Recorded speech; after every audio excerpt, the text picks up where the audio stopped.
ঠান্ডা আবহাওয়া এসে যাবে, আপনারা দাঁড়িয়ে না থেকে ওইদিকে চলে যান। কম জলসা ভাই যারা এসছেন একটু ওইদিকে চলে যান, যে ফাঁকা জায়গাটা পূরণ করেন। আর তোমরা যারা বাবুরা এসেছো একদম চুপচাপ বসবে। তোমার হাতে অত বড় ফোন কেন? হ্যাঁ, ছোটদের হাতে ফোন কেন? ফোনগুলো রাখো, ছোটরা ফোন রাখো। এই ছেলে ফোন রাখ না, বা ফোন এক্ষুনি নিচে নিচে নেবে, কঞ্চিতে পিটবো বদমাইশ কোথাকারে। একটু একটু ছেলের হাতে এত বড় বড় ফোন। ভুলে যেও না তোমাদের সঙ্গে আমাদের সম্পর্ক পীর মুরিদি। তোমরা আমার দাদা হুজুরের রুহানি বাচ্চা, ভুলে যেওনি। তোমরা অন্যায় করবে আর আমরা চোখ মুজে বসে থাকবো এ আশা করোনি। বাচ্চাদের হাতে পেন খাতা থাকবে, বড় হও বয়স হোক, যখন ভালো মন্দ বুঝতে শিখবে তখন ফোন কিনবে। আর মা বাপগুলোকেও বলি একটু একটু ছেলেদের হাতে সব ফোন তুলে দিয়েছে, ছেলেরা খারাপ হয়ে যাচ্ছে। দরুদ শরীফ আল্লাহুম্মা সাল্লি আলা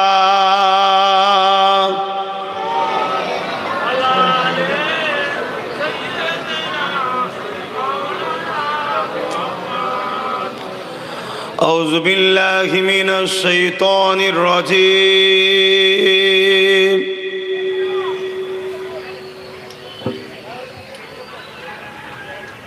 যাও ওদিকে, যাও ওদিকে, যাও ওদিকে, যাও। জঙ্গলে ফঙ্গলে ঢুকে পড়ছে।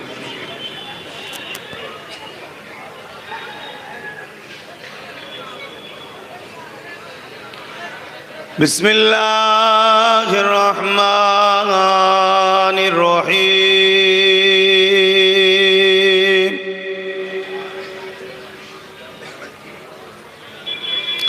আলহামদুলিল্লাহ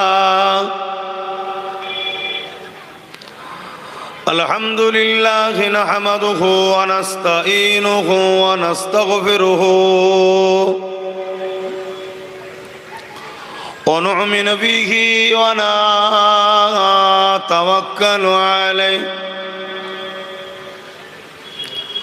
ওয়া নাউযু বিল্লাহি মিন শুরুরি আনফুসিনা ওয়া মিন সাইয়্যাতি আ'মালিনা।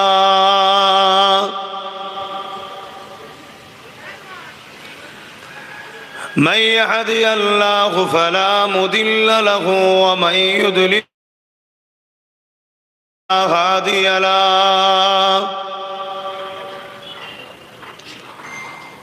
ونشهد أن لا إله إلا الله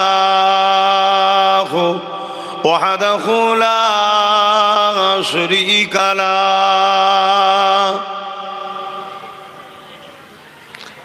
ونشهد أن سيدنا وحبيبنا ومولانا محمدا عبده ورسوله.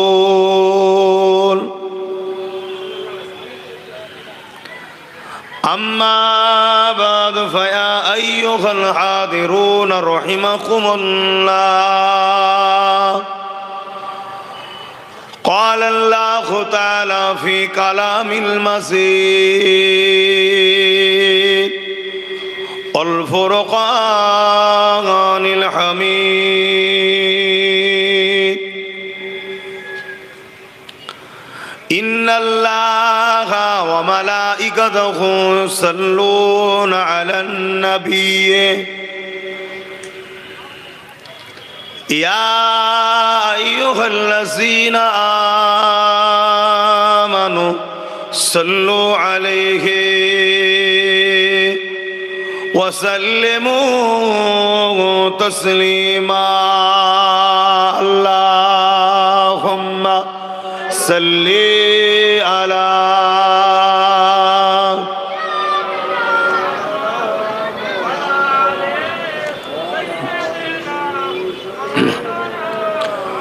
মহব্বতে পড়েন দরুদ? দরুদ তো পড়তে হবে, এটা তো আমাদের ইমানি দায়িত্ব। মোমেন মুসলমান দাবি করবেন দরুদ পড়বেন না, এটা তো মুনাফিকি করা হবে। আল্লাহ কোরআনে বলেছেন সল্লু, তোমরা দরুদ পড়ো। অতএব আপনি যেই হন, আমার নবীর উপরে দরুদ আপনাকে পড়তেই হবে যদি আপনি ঈমানদার দাবি করেন। কেন আল্লাহ ঈমানদারদের উদ্দেশ্য করে বলেছি, ইয়া আইয়ুহাল্লাযীনা আমানু, হে ঈমানদারেরা, সল্লু, তোমরা দরুদ পড়ো। দরুদ পড়তেই হবে। এতগুলো মানুষ বসে আছেন, এই শীতের সময় একটা শীত ঘুম থাকে, খাওয়া দাওয়া করে মানুষ একটু রেস্টে লায়। আর বেশিরভাগ এলাকায় তো চাষবাস, নাকি চাষ, সেই চাষবাস ছেড়ে দিয়ে খাওয়া দাওয়া করে একটু আরামের বিছানায় পিঠ না দিয়ে আপনাদের পীর ভাই এসেছে, পীর বাবাজি এসেছে, দিনী আলোচনার মাহফিল হবে, এই উদ্দেশ্যে যখন এসেই গেছেন একটু দরুদ পড়েন। আল্লাহ নবী বললেন, আমার উপরে যে একবার দরুদ পড়ে আল্লাহ খুশি তার উপরে 10টা রহমত নাজিল করে। জোরে বলুন সুবহানাল্লাহ। আল্লাহ তার 10টা গুনাহ মাফ করেন, 10টা মাকামকে আল্লাহ বাড়ান। এ দুনিয়া চিরস্থায়ী নয়, আজ আছি কাল নাই। আপনিও আজ আছেন, কালকে নাই। কখন কে চলে যাবে কোনো গ্যারান্টি নাই, সে যেই হোক। নবী আলাইহিস সালামরাও চলে গেছে, পীর পয়গম্বর ওলি গৌস কুদু আবদাল সবার ইন্তেকাল হবে, মৃত্যুর স্বাদ সবাইকেই আল্লাহ চাখাবে। অতএব চলে সবাইকে যেতে হবে, যাবার আগে প্রস্তুত হন। দরুদ আমাদের আখিরাতে কাজে লাগবে এবং দুনিয়াতেও আল্লাহ অভাব দূর করে। তা মহাব্বতে জবান খুলে দরুদ পড়েন, আল্লাহুম্মা সাল্লি আলা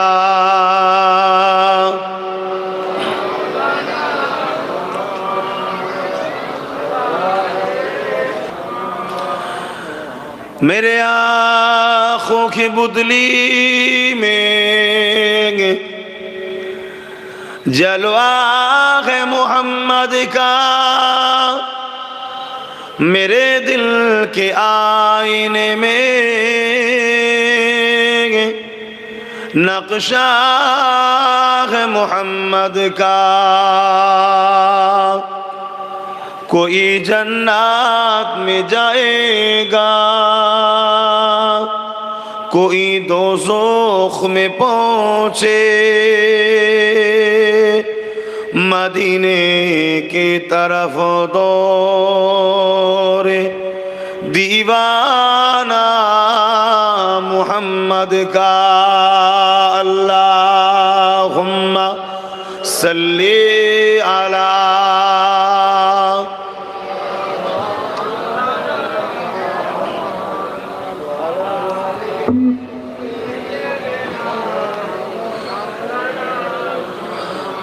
पैगंबरों का रोज़ा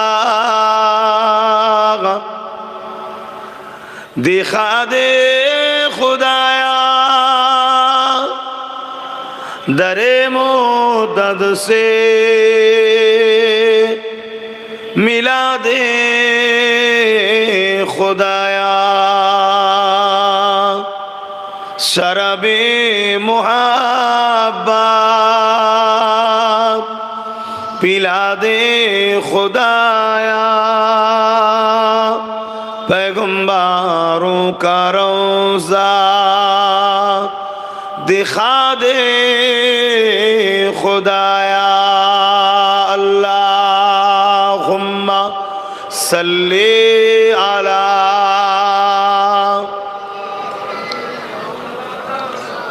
जोरे जोरे पढ़े वाला आली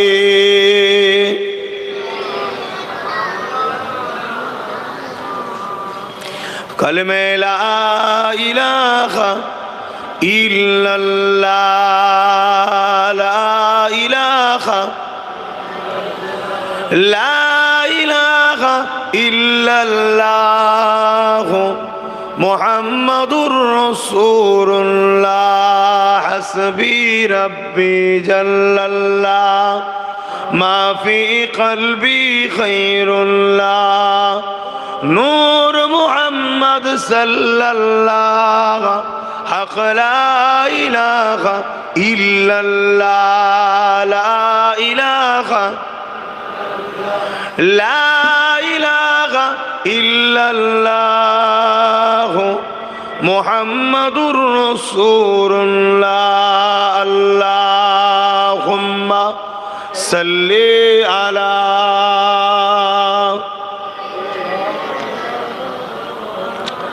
ওয়ালা আলি সাইয়্যিদিনা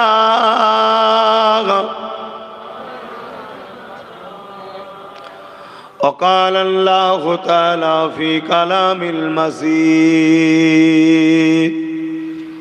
والفرقان الحميد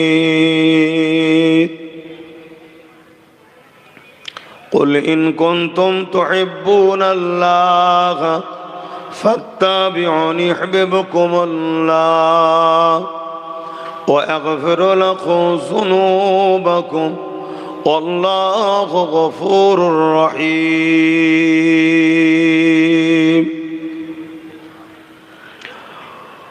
উপস্থিত আমার আব্বা জানেরা, আমার নওজোয়ান তরুণেরা, যুবকেরা, ছোট ছোট বাচ্চারা, উলামা হযরত, হাফিজে কোরআন, নামাজি, মুত্তাকি, পরহেজগার ইমাম সাহেবগণেরা, আল্লাহ দরবারে শুকরিয়া। আল্লাহ এরকম একটা সময়ের মধ্যে দিয়েও যেখানে সারা দুনিয়ায় অশান্তি, ফিতনা, ফাসাদ, রাহাজানি, লুট, খুন, খারাপি, দাঙ্গা, হিংসা, জেনা, ব্যভিচারী, রেপ, ফিতনা ভরে গেছে, এরকম একটা কঠিন পরিস্থিতির মধ্যে দিয়েও আল্লাহ আমাদেরকে কোরআন, সুন্নাহ, দ্বীন ইসলাম, জান্নাতের বাগানে আল্লাহ বসার তৌফিক দিয়েছেন। সকলে বলি আলহামদুলিল্লাহ। পাশাপাশি আরো শুকরিয়া আদায় করি, আল্লাহ আমাদেরকে এমন একটা নবীর উম্মাত করেছেন যিনাকে না বানালে কোনো কিছুই আল্লাহ বানাতেন না। আরো শুকরিয়া আদায় করি সর্বকালে সর্বশ্রেষ্ঠ আসমানি গ্রন্থ কোরআন শরীফকে আল্লাহ আমাদের জন্য গাইড বুক হিসাবে পাঠিয়েছেন। তাই সকলে একত্রিত হয়ে উচ্চ আওয়াজে জবান খুলে বলি আলহামদুলিল্লাহ। ভাইয়েরা আমার, ওয়াজ নসিহত অনেক হয়, আমরা সবাই কম বেশি ওয়াজ নসিহতের মাহফিলে বসি। আজ এই মাহফিলটার মূল উদ্দেশ্য একটা ঈদগার লক্ষ্যে করা, যাতে করে আমাদের সকলের চেষ্টায় একটু দোয়ার মধ্য দিয়ে আল্লাহ যদি একটা ঈদগাহকে কবুল করে, এই আশা নিয়ে আজকের এই মাহফিল। আল্লাহ ভাইদের এই নেক আশা, নেক ইচ্ছাকে আল্লাহ কবুল করে, বোন আল্লাহুম্মা আমিন। তবে আলোচনা করতে মাঝে মাঝে একটু খারাপ লাগছে, ওই বীজখানটা এখনো ফাঁকা রয়ে গেল কেন? আপনারা কি টুটে আসতে পারছেন না যারা বসে আছেন? টুটে আসা যাচ্ছে না আপনারা যারা বসে আছেন? হ্যাঁ, এই তো কত সুন্দর, উঠে আসেন সবাই। আন্না যেখানে বসে পড়েছেন সেখানে শেকড় ছেড়ে দিয়েছেন, উঠে আসেন। বাহ, দাঁড়িয়ে কেউ থাকবেন না, উঠে চলে এসে ওই জায়গা ফাঁকা হলে তখন আপনারা বসে যাবেন। ডিঙিয়ে ডাঙিয়ে আসতে তো অসুবিধে হবে। আসেন, তাড়াতাড়ি আসেন। তো ভাইয়েরা আমার, আমাদের ধর্মের নাম হলো ইসলাম। কি নাম? সালাম থেকেছে ইসলাম, যার মানে হলো শান্তি। ইসলাম ধর্মের অনুসারী আমরা। এই পৃথিবীতে হাজারো ধর্ম আছে, যার ধর্ম, যার বিশ্বাস, যার ভালোবাসা, যার আস্থা তার কাছে। আমরা কখনো কারো পক্ষে বিপক্ষে কোনো কথা বলি না। বলাকে পছন্দও করি না, ইন্টারেস্টও রাখি না। ইসলাম আমাদেরকে ইজাজতও দেয়নি অন্যের ধর্মের বিষয়ে ছোট বড় কথা বলার। তাই আমরা আলহামদুলিল্লাহ ইসলাম পেয়ে বড় খুশি, আমরা আমাদের ধর্ম নিয়ে বড় আনন্দেই আছি, বলুন আলহামদুলিল্লাহ। কিন্তু এই ইসলামকে বারবার আঘাত দেয় দুই শ্রেণীর মানুষ। এক হলো যারা ক্ষমতার লোভে মানুষের প্রভু হতে চাইছে, তারা ইসলামকে আঘাত দেয়। কেন? ইসলাম দাসত্ব প্রথার বিরুদ্ধে। ইসলাম মানুষকে কেউ কৃতদাস দাসী বানিয়ে রাখবে, ইসলামের বিরুদ্ধে। ইসলাম ইনসাফের নাম, ইসলাম ক্ষুধার্ত মানুষকে খানা খাওয়াবার নাম, ইসলাম বস্ত্রহীনকে বস্ত্র দিবার নাম, ইসলাম পিপাসিত মানুষের পিপাসা মিটাবার নাম, ইসলাম অসহায়কে আশ্রয় দিবার নাম, ইসলাম সমাজকে দুর্নীতি মুক্ত করার নাম, ইসলাম চোর মুক্ত, নেশা মুক্ত, দুর্নীতি মুক্ত, খুন মুক্ত, রেপ মুক্ত একটা মানবতার সমাজ, ইনসাফের সমাজ, সাম্যের সমাজ গড়ার নাম হলো ইসলাম। জোরে বলুন সুবহানাল্লাহ। তাই এই ইসলামের আলোকে অন্ধকারবাদীরা, সন্ত্রাসবাদীরা, আতঙ্কবাদীরা, জাহেলেরা, সমাজ বিরোধীরা, মানবতার বিরুদ্ধে যারা, ইনসাফের বিরুদ্ধে যারা, ন্যায়ের বিরুদ্ধে যারা, গরিবের হকের বিরুদ্ধে যারা, এতিমের হকের বিরুদ্ধে যারা, মানবতার বিরুদ্ধে যারা, নারীদের অধিকারের বিরুদ্ধে যারা, তারা ইসলামকে কখনোই অ্যাকসেপ্ট করেনি। আর আগামী তো ইসলাম থাকুক, তারা এ আশা চায় না। তাই ইসলামকে তারা যুগে যুগে আঘাত দিয়েছে। ইতিহাস বলছে এমন কোন যুগ যায়নি যে যুগে পৃথিবীতে ইসলামকে টার্গেট করা হয়নি। তবে আলহামদুলিল্লাহ এত টার্গেট করার পরেও ইসলাম আজও পৃথিবীর যুগে হু হু করে মানুষের হৃদয়ে জায়গা করছে। জোরে বলুন সুবহানাল্লাহ। আমরা যদি ইতিহাস দেখি, ফেরাউন নমরুদ থেকে শুরু করে আবু জেহেল, উতবা, সাইবা, ইজিপ্ট থেকে শুরু করে এদিকে চেঙ্গিস খান, হালাকু খান থেকে শুরু করে যুগে যুগে আমার ভারতবর্ষে হতভাগা আকবর থেকে শুরু করে যুগে যুগে ইসলামকে মিটাবার ষড়যন্ত্র যুগে যুগে হয়েছে। কখনো আমেরিকায় ইসলামের নামে মিথ্যাচার করার জন্য নোংরা ফিল্ম তৈরি করেছে, মিথ্যাচার মিডিয়ার মাধ্যমে ছড়িয়েছে। কখনো ফ্রান্সে হুজুর পাক সাল্লাল্লাহু আলাইহি ওয়াসাল্লামের কার্টুন তৈরি করে কোরআনকে অপমান করারও চেষ্টা হয়েছে। এভাবে পুরো বিশ্ব জুড়ে এই প্রোপাগান্ডা চলে। আজ বড় দুঃখের সাথে বলতে হয়, স্বাধীনতার পর থেকে আমার দেশ কিন্তু এরকম ছিল না। আমার দেশ ছিল একটা ঐক্যের, একটা সম্প্রীতির, একটা ভ্রাতৃত্বের, একটা মিল বন্ধনের দেশ ছিল। কিন্তু স্বাধীনতার পর থেকে দেখা যায় এদেশে একটা হুকুমত 2014 থেকে বসার পর আজ আমার দেশেতেও শুরু হয়েছে ইসলাম বিদ্বেষী একটা প্রোপাগান্ডা তৈরি করা। কখনো হিজাবের বিরুদ্ধে, কখনো 5 মিনিটের আজানের বিরুদ্ধে, কখনো বছরে একবার কি দুবার 10-15 মিনিটের জন্য রাস্তায় জায়গা অভাবের জন্য নামাজ পড়বে তার বিরুদ্ধে, কখনো 3 তালাকের বিরুদ্ধে, কখনো শরিয়াতের বিভিন্ন মসলা বিরোধী হয়েই আসছে। কখনো আবার উত্তরপ্রদেশের কানপুরে আই লাভ মুহাম্মদ সাল্লাল্লাহু আলাইহি ওয়াসাল্লাম লেখার জন্য বিরুদ্ধে, কখনো আবার আমার রাজ্যে কোনো মানবরূপী পশু বলে ইসলামে নাকি রেপ করাটা কোনো পাপের বিষয় নয়। এই বারবার ইসলামের উপরে আঘাত, বারবার ইসলামকে নিয়ে মিথ্যাচার, বারবার ইসলাম ও মুসলমানদের ঘরে টার্গেট, এটা যুগে যুগে চলে আসছে। আর এর জন্যে আমাদেরও একটা দোষ আছে, আমাদেরও একটা দোষ আছে। শুনে রাখেন, আকাশে যখন চাঁদ ওঠে, বাদুর চামচিকে দেখবেন ডানা মেলে চাঁদের আলোকে জমিনে না আসে তার জন্য রুকার চেষ্টা করে। এটা পারবে? জোরে বলুন, পারবে?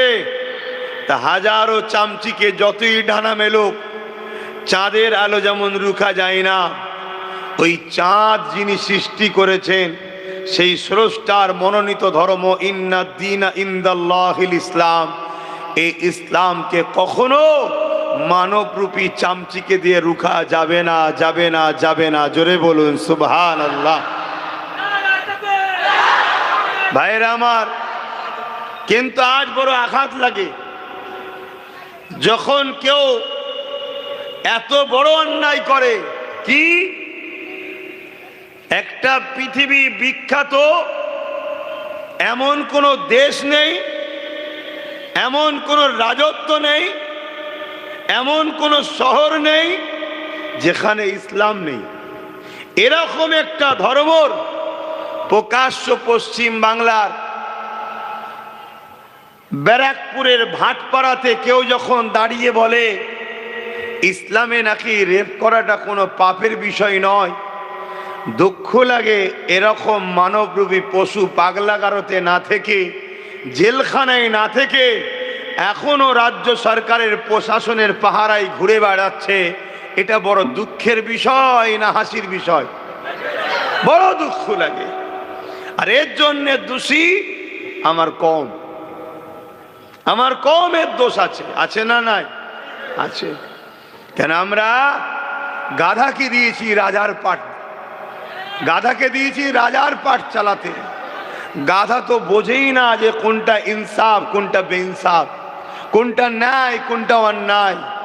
গাধা বোঝেই না যে আমার পিঠে কি আছে, সে বইই চলেছে, তার গুরুত্ব কিন্তু সে বুঝতে পারছে না। এটা আমরা দোষ করেছি না করিনি? আমরা করেছি। আজকে আসুন, আপনাদের যখন পেয়েছি ইসলামে নারীদের কি অধিকার আছে এ বিষয়ে সংক্ষেপে একটু আলোচনা করব, তারপরে অন্যদিকে যদি সময় থাকে যাব।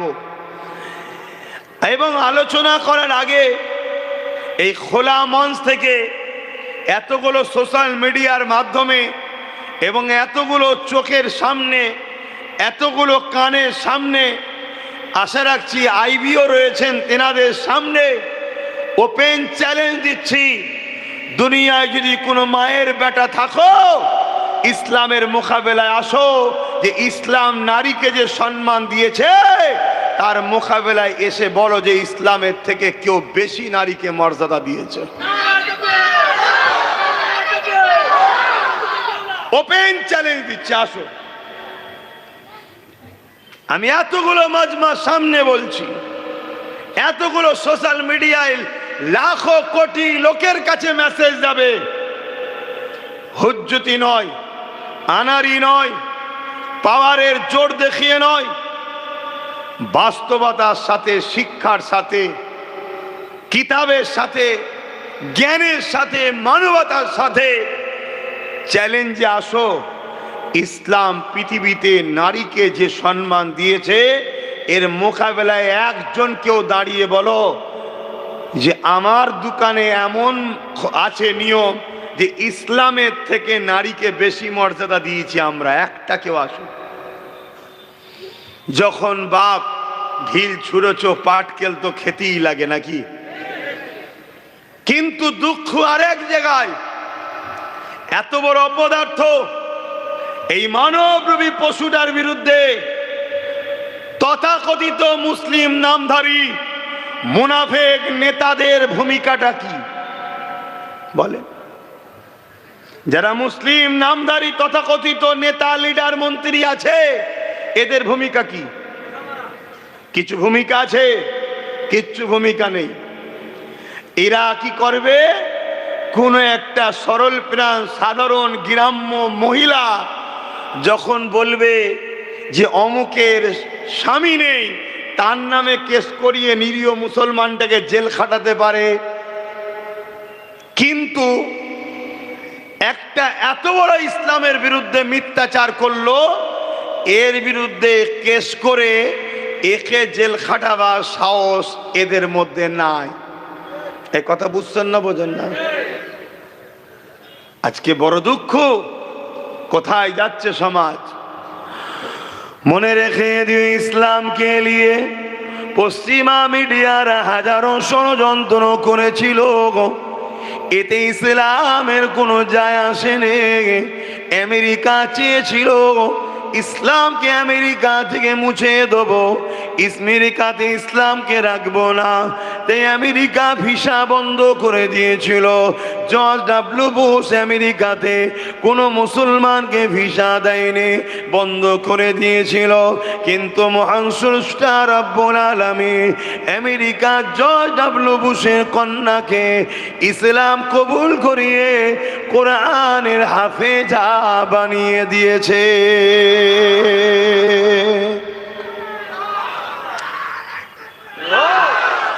এ নওজওয়ানেরা, যুগে যুগে ইসলামের বিরুদ্ধে অনেক ষড়যন্ত্র হয়েছে, যুগে যুগে ইসলামকে মিটাবার অনেক চেষ্টা হয়েছে, কিন্তু মনে রাখবেন প্রকাশ্য মাথা তখন চারা দেয় যখন মুসলিম ঘরে একদল মুনাফিক সন্তানেরা, মুসলিম ধর্মের সেজে একদল বেঈমানেরা, তারা ওই প্রকাশ্য দুশ্মনদের সাথ দিয়েছে, তখন তারা মাথা প্রকাশ্য চারা দিয়েছে। আজকেও প্রকাশ্য এরা মাথা চারা দিচ্ছে। কেন? মুসলমান ঘরে একদল মুসলিম ছেলে, নামধারী মুসলমান, যারা মূলত বেঈমানের খাতায় নাম লিখে দিয়ে এই ইসলাম বিদ্বেষীদেরকে প্রকাশ্য সহযোগিতা করছে। এই জন্য এরা সাহস পেয়ে গেছে, তাই আজকে শুনতে হচ্ছে ইসলামের আখি রেপ করাটা কোনো পাপ নয়। এ যুবকেরা, ইসলামে কেউ যদি রেপ করে তার জন্য শাস্তি হলো অর্ধেক গলা পর্যন্ত পুঁতে দিয়ে তাকে পাথর মেরে মেরে মেরে মেরে তাকে হত্যা করে দিতে হবে। কিন্তু আমরা কি দেখছি, আমার দেশেতে প্রতিদিন পেপার খুললে একটা না একটা বেটি রেপ হয়ে যাচ্ছে। সে হতে পারে মুসলমানের বেটি, হতে পারে সে হিন্দুর বেটি, হতে পারে সে আদিবাসীর বেটি। মায়ের জাত আজকে নিরাপদে নাই, যে ধর্মেরই হোক না কেন, মায়ের জাত হলো নারী। এই নারীরা আজকে নিরাপদে নাই, কেননা আজকে যারা দেশ চালাচ্ছে এরা নারীদেরকে সুরক্ষিত দিতে পারছে না। কি করে পারবে? এদের দলের নেতা মন্ত্রী অনেকে রেপিস রয়েছে, চরিত্রহীন রয়েছে, জালিম রয়েছে, এবং এরা যাদের দ্বারা যেতে, এরা যাদের দ্বারা ক্ষমতায় আসে, এরা যাদের দ্বারা ভোট চুরি করে, তাদের মধ্যেও বেশিরভাগ চরিত্রহীন জালিম রয়েছে। এই জন্য এরা রেপিসদের বিচার করতে পারেনি। কিন্তু ইসলাম বলছে রেপিসদের একটাই শাস্তি, তাকে মৃত্যুদণ্ড দিয়ে দাও, তাকে দুনিয়ায় বাঁচার অধিকার নাই। কেন? যে মায়ের জাতে সম্মান করতে পারে না, ওই মানবরূপী পশুর বাঁচার কোনো অধিকার নাই। আপনারা কি একমত তো নাকি? একমত না হলে তার ইসলামের হবেন বা কি করে? তাহলে আজকে 10টা 20টা যদি রেপিসকে ঝেড়ে দেওয়া যায়, তাহলে বাকি সব মায়েরা নিশ্চিন্তায় থাকবে না? থাকবে না? হ্যাঁ। কিন্তু যখন যখন দেশের বা রাজ্যের মাথায় যারা বসে থাকে তারাই যখন রেপের রেড দেয়, তখন কি রেপ আর বন্ধ হয়? কথা বলে। তাহলে সেই রাজ্যে এরকম মিথ্যা কথা বলবে ইসলামের বিরুদ্ধে, আর তাকে ধরবে এ আশা করাটাও যায় না। কিন্তু আমাদের দায়িত্ব আছে না নাই প্রতিবাদ করা? কি গো বলেন, প্রতিবাদ করার দায়িত্ব আছে না না? আল্লাহর কাছে জবাব দিতে হবে। তরুণেরা, এমন নবী পাখি প্রেমিকেরা, আল্লাহ নবী জানিয়ে দিলেন মক্কা জমিনে থেকে শুরু করলে তামাম পৃথিবীর জমিনে জাহিলিয়াতের যুগে নারীদের ঘরে জন্তু জন্তু পুঁতে দেওয়া হতো। আজ থেকে ১৫০০ বছর আগে নারীদের কোনো সম্মান মর্যাদা ছিল না, নারীদেরকে ভোগের পাত্রী বানানো হতো। স্পেনের শাসক যে ছিল, এমন করে রোমের যে শাসক ছিল, পারস্যর যে শাসক ছিল, তারা নারীদেরকে ভোগের পাত্রী বানাতো। নারীদের কোনো সম্মান মর্যাদা ছিল না। আল্লাহ নবী জানিয়ে দিলে নারীদেরকে তোমরা জন্তু জন্তু কেন পুঁতে দিচ্ছ? তারা বলতে লেগেছিল নারীরা হলো অশুভ, তাদের কোনো বাঁচার অধিকার নাই।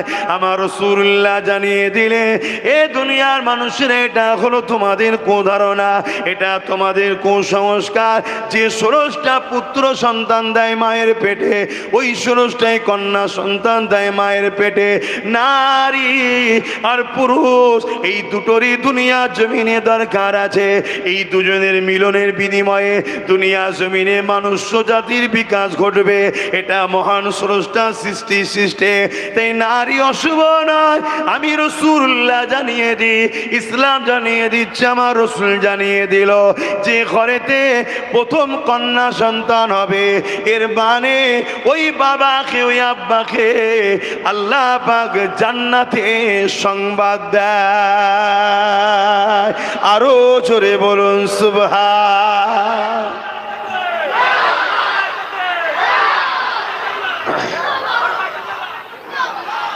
আজ ভেবে দেখুন, ১৪৫০ বছর আগে আমার নবী নারীদের মর্যাদার কথা শিখিয়েছে। ১৪৫০ বছর পর কাশীপুরে ঈদগাহ উপলক্ষ করে মাহফিলে বসে এতগুলো পুরুষ নারীর মাকামের কথা শুনে খুশিতে সুবহানাল্লাহ বলছে। জোরে বলুন সুবহানাল্লাহ। কেন? নারী হলো মায়ের জাত। নারীকে মায়ের জাত। আমার ঘরে যে মাটা আছে ওটা একটা নারী, আপনার ঘরে যে মাগুলো আছে ওগুলো নারী। তাই নারীর সম্মান ইসলাম এত দিয়েছে, একটা একটা নারী একটা একটা জান্নাত। জোরে বলুন সুবহানাল্লাহ। এ কথা শুনে আমরা আনন্দিত নাকি? আমরা খুশি তো নাকি? আমরা পুরুষ হয়ে নারীদের মাকামের কথা শুনে খুশি হচ্ছি। এ ব্রেন, এ দিল, এভাবে আমার রাসূল আমাদেরকে তৈরি করেছে। ১৪৫০ বছর আগের মেসেজ আপনার কাশীপুরে এমনি এমনি চলে আসেনি। অনেক বাধা, অনেক লড়াই, অনেক যুগে যুগে মানবরূপী পশুরা ইসলামকে রুখতে চেয়েছে।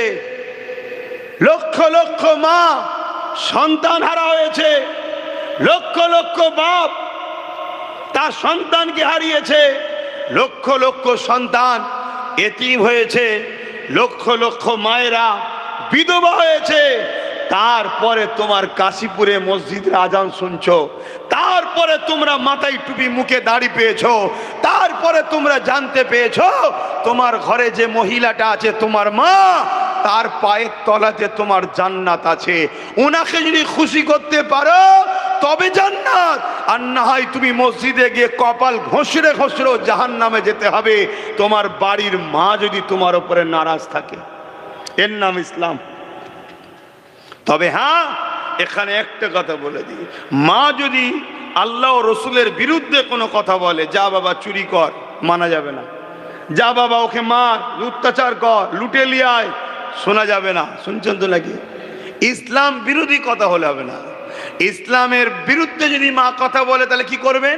ঝগড়া করবেন না, ঝগড়াও করা যাবে না। তার থেকে পাশ কাটিয়ে যেতে হবে, মা ওটা আমি মানতে পারছি না। কেন? ওটা আল্লাহ ও রসুলের কথার বিরুদ্ধে। কিন্তু তার সাথে বিয়াদবিও করা যাবে না। হযরতে আবু হুরায়রা রাদিয়াল্লাহু তাআলা আন নাম শুনেছেন? একটু আওয়াজ দেন, নাম শুনেছেন? হ্যাঁ, উনি আমার রসুল পাক সাল্লাল্লাহু আলাইহি সাল্লামের দরবারে আসলেন। এসে আমার নবীর আখলা কথাবার্তা দেখে আমার নবীর উপরে মুগ্ধ হয়ে ইমানের কালেমা পড়ে মুসলমান হয়ে গেছে। জোরে বলুন সুবহানাল্লাহ। মা কিন্তু তখনও কলমা পড়েনি। মা লাত, উজ্জা, হবল ইত্যাদি ইত্যাদি তৎকালীন সময় যে মানুষ তৈরি করেছিল নকল খোদা, তার উপাসনা করত। তাই কলেমা পড়ে নিয়েছে। আবু হুরায়রা হুজুর আমার রাসূলের দরবারে আসা যাওয়া করে। একদিন মা জিজ্ঞেস করেছে, বাবা তুই কোথায় যাস? আমার নবী বলেছে মিথ্যা কথা বলবে না। তাই আবু হুরায়রা চিন্তা করছে, রাসূল তো বলেছে মিথ্যা কথা বলা ইসলামে নিষেধ। ইসলাম মিথ্যা কথা বলা কি নিষেধ, আমরা এটা মানি। মিথ্যা কথা বলেন না? তাহলে ভাবুন, আমরা মরিছি তো এই জায়গাতে। খবরদার মিথ্যা কথা বলবেন না। তবে তবে একটা জায়গায় একটু ছাড় আছে, বলবো? একটা জায়গায় একটু ছাড় আছে। বিবি যদি খুশি হয় এক্ষেত্রে একটু ছাড় আছে। 200 টাকা শাড়ি যদি 2000 টাকার লেবেল লাগিয়ে যাও, বিবি খুশি হবে না? হবে না? হ্যাঁ, এই যে সংসারে মিল মহব্বত স্বামী স্ত্রীর গভীর হবে, এই জায়গায় একটু ছাড় আছে। কথা বুঝে আসছে তো? হ্যাঁ, আবার যেন সবসময় ঠকাতে যে উনি পরিবারকে। কেন আমার মায়েদের খারাপ নিলে হবে না। কোয়ালিটি দেখে না, দাম দেখে। কত দাম রে, কত দাম। কিছু গেলেই কি বলবে, দাম কত? আরে কোয়ালিটিটা দেখেন না, না দাম কত।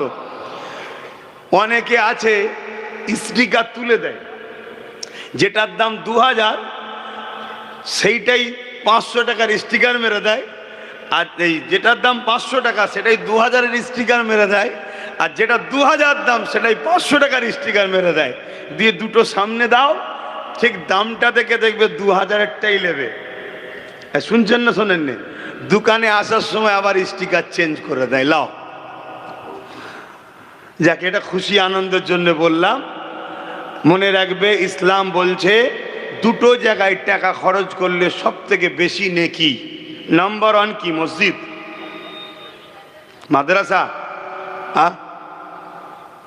নাম্বার 1 হলো বাপ মার পিছনে কেউ যদি অর্থ খরচ করে, এটা সব থেকে নেকির কাজ। জোরে বলুন সুবহানাল্লাহ। নাম্বার 2 হলো নিজের স্ত্রী ও সন্তানদের পিছনে কেউ যদি অর্থ খরচ করে, এটা আল্লাহর কাছে বড় প্রিয়। এর নেকি আল্লাহ অন্য জায়গায় দান খরচের থেকে বেশি দেয়। জোরে বলুন সুবহানাল্লাহ।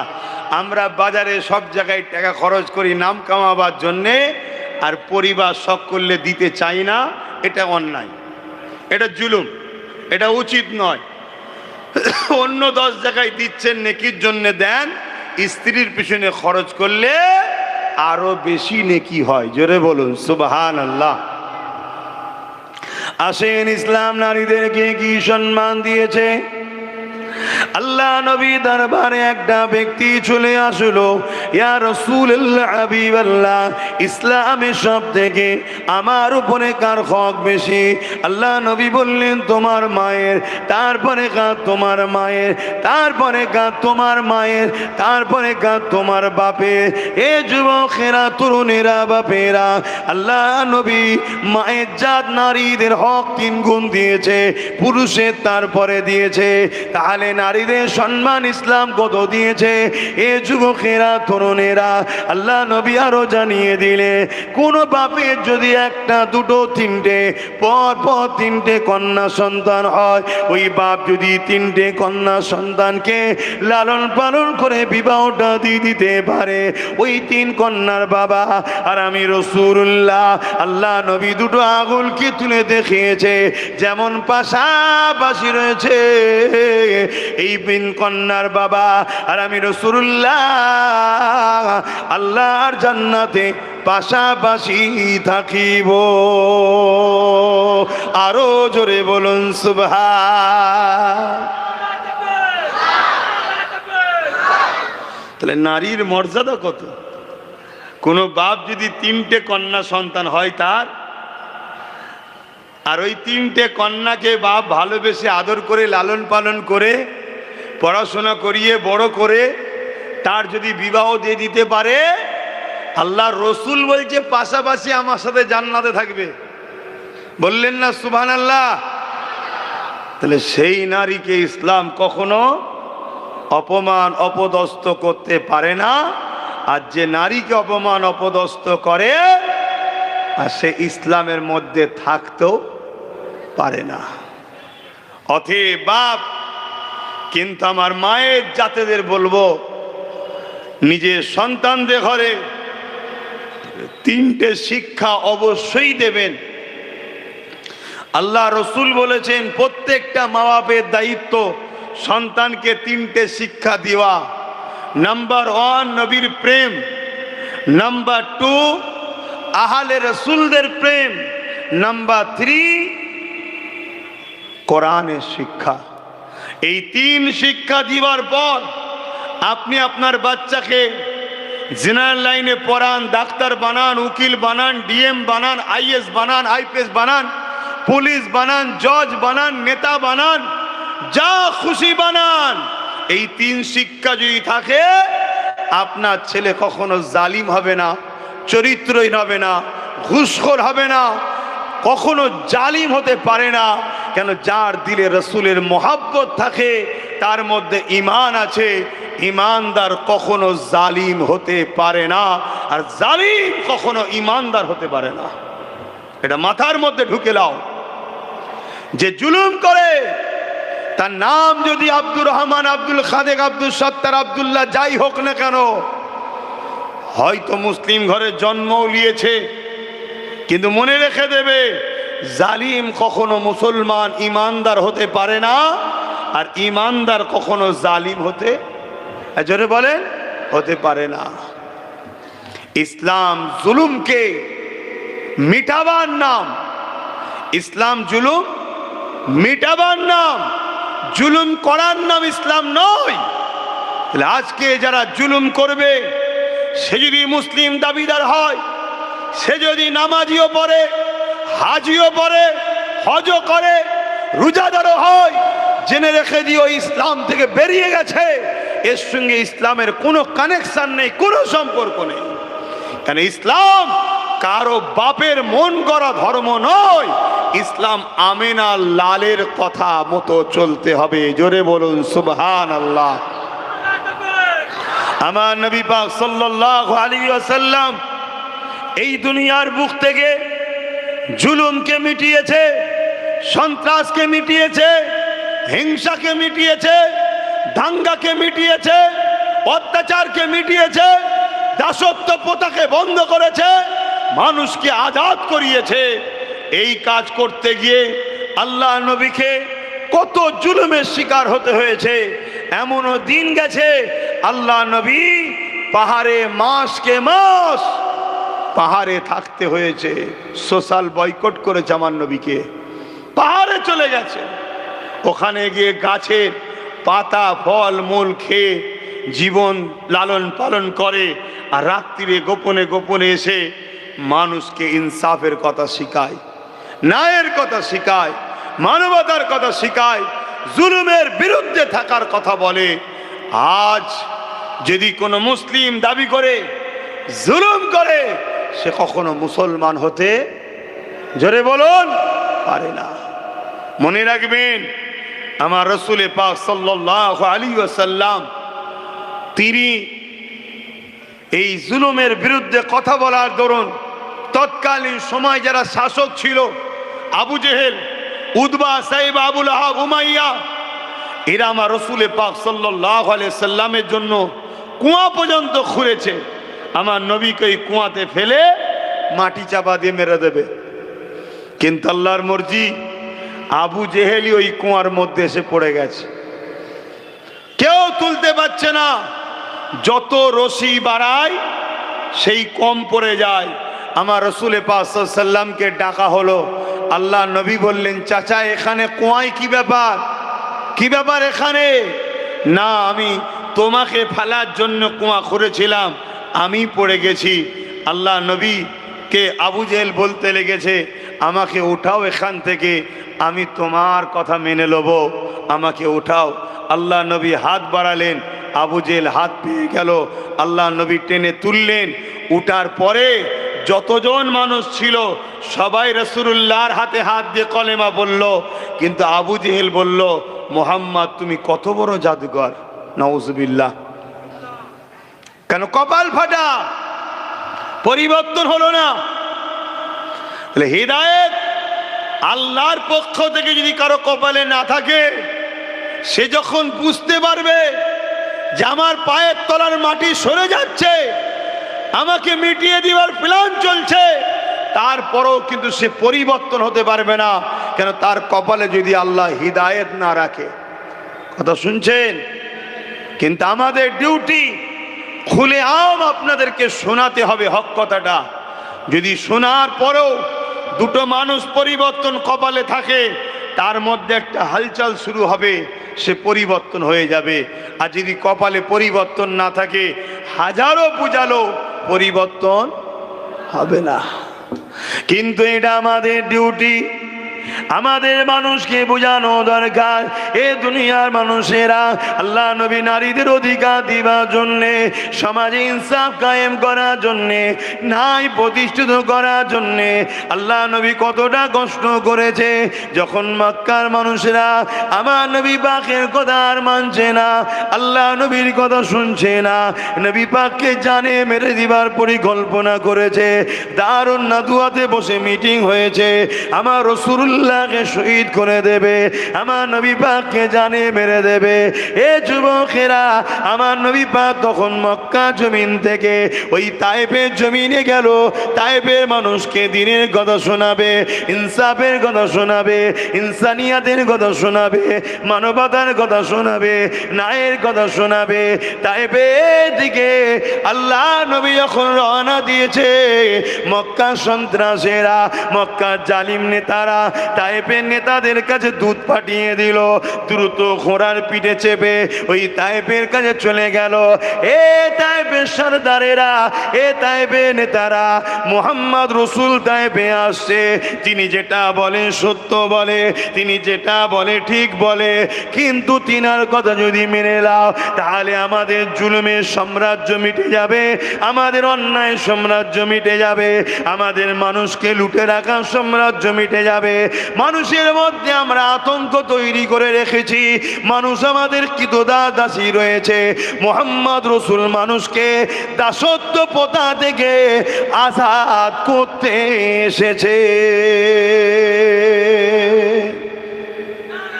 আজকেও যেমন অনেক মানুষ আছে, অনেক মানুষ আছে আজকে অনেক জায়গায় যেতে ভয় করে। আব্বাস সিদ্দিকী আসছে, না বাবা যাবনি, কোথায় এলাকায় কেউ দেখে ফেললে যদি পরে ঘর ভেঙে দেয়, যদি পরে মারে। অনেকে যদিও বা আসে, নুকিয়ে নাকিয়ে আসে, কোনো রকমভাবে চুপচাপ বসে থাকে, সাধারণ ড্রেসে আসে, যেন কোনো বাজারে গেছিল ব্যাগ নিয়ে বেরিয়ে পড়ে। এভাবে নুকিয়ে নাকিয়ে, এই যে মানুষ পরাধীন, এটা মানুষ আজাদ নয়, মানুষ স্বাধীন নয়, মানুষ পরাধীন। আজকের দিনও মানুষকে যারা পরাধীন করে রেখেছে, এরা আজকের আবু জেহেল, এরা আজকের উদবা, এরা আজকের সাইবা, এরা আজকের নমরুদ, এরা আজকের ফেরাউন। এদের বিরুদ্ধে লড়াই করা আমাদের জন্য ইসলাম শরিয়াতে ফরজ হয়েছে, করতেই হবে। করে মানুষকে আজাদ করতে হবে, মানুষকে বাঁচাতে হবে, মানুষকে স্বাধীন দিতে হবে। এর নামও ইসলাম। জোরে বলুন সুবহানাল্লাহ। মানুষ মনে করে ইসলাম শুধু দাড়ি টুপি নামাজ রোজা মসজিদ মাদ্রাসা না, ইসলাম একটা কমপ্লিট জীবন ব্যবস্থার নাম। ইসলাম একটা কমপ্লিট জীবন ব্যবস্থার নাম। বাজারে গেছো, একটা অসহায় গরিবের দোকানদারের ওপরে কেউ তুলা তুলছে বা জুলুম করছে, তুমি যদি ইসলামের অনুসারী হও, তোমার দিন তোমায় কি বলছে শোনো। যে ওই গরিব দোকানদারের ওপরে জুলুম করছে, যারা জালিম, তাদের বিরুদ্ধে তোমাকে গরিব দোকানদারের পাশে দাঁড়িয়ে লড়তে হবে। যদি ওই গরিব দোকানদারের সঙ্গে তোমার রক্তের সম্পর্ক নেই তো কি হয়েছে, ধর্মেরও সম্পর্ক যদি না থাকে, সে যদি অন্য ধর্মের দোকানদারও হয়, হিন্দু হোক, আদিবাসী হোক, সাঁওতাল হোক, সে মানুষ, তার উপরে জুলুম হচ্ছে, তার পাশে দাঁড়িয়ে জালিমের বিরুদ্ধে ঝাঁপিয়ে পড়ার নাম হলো ইসলাম। জোরে বলুন সুবহানাল্লাহ।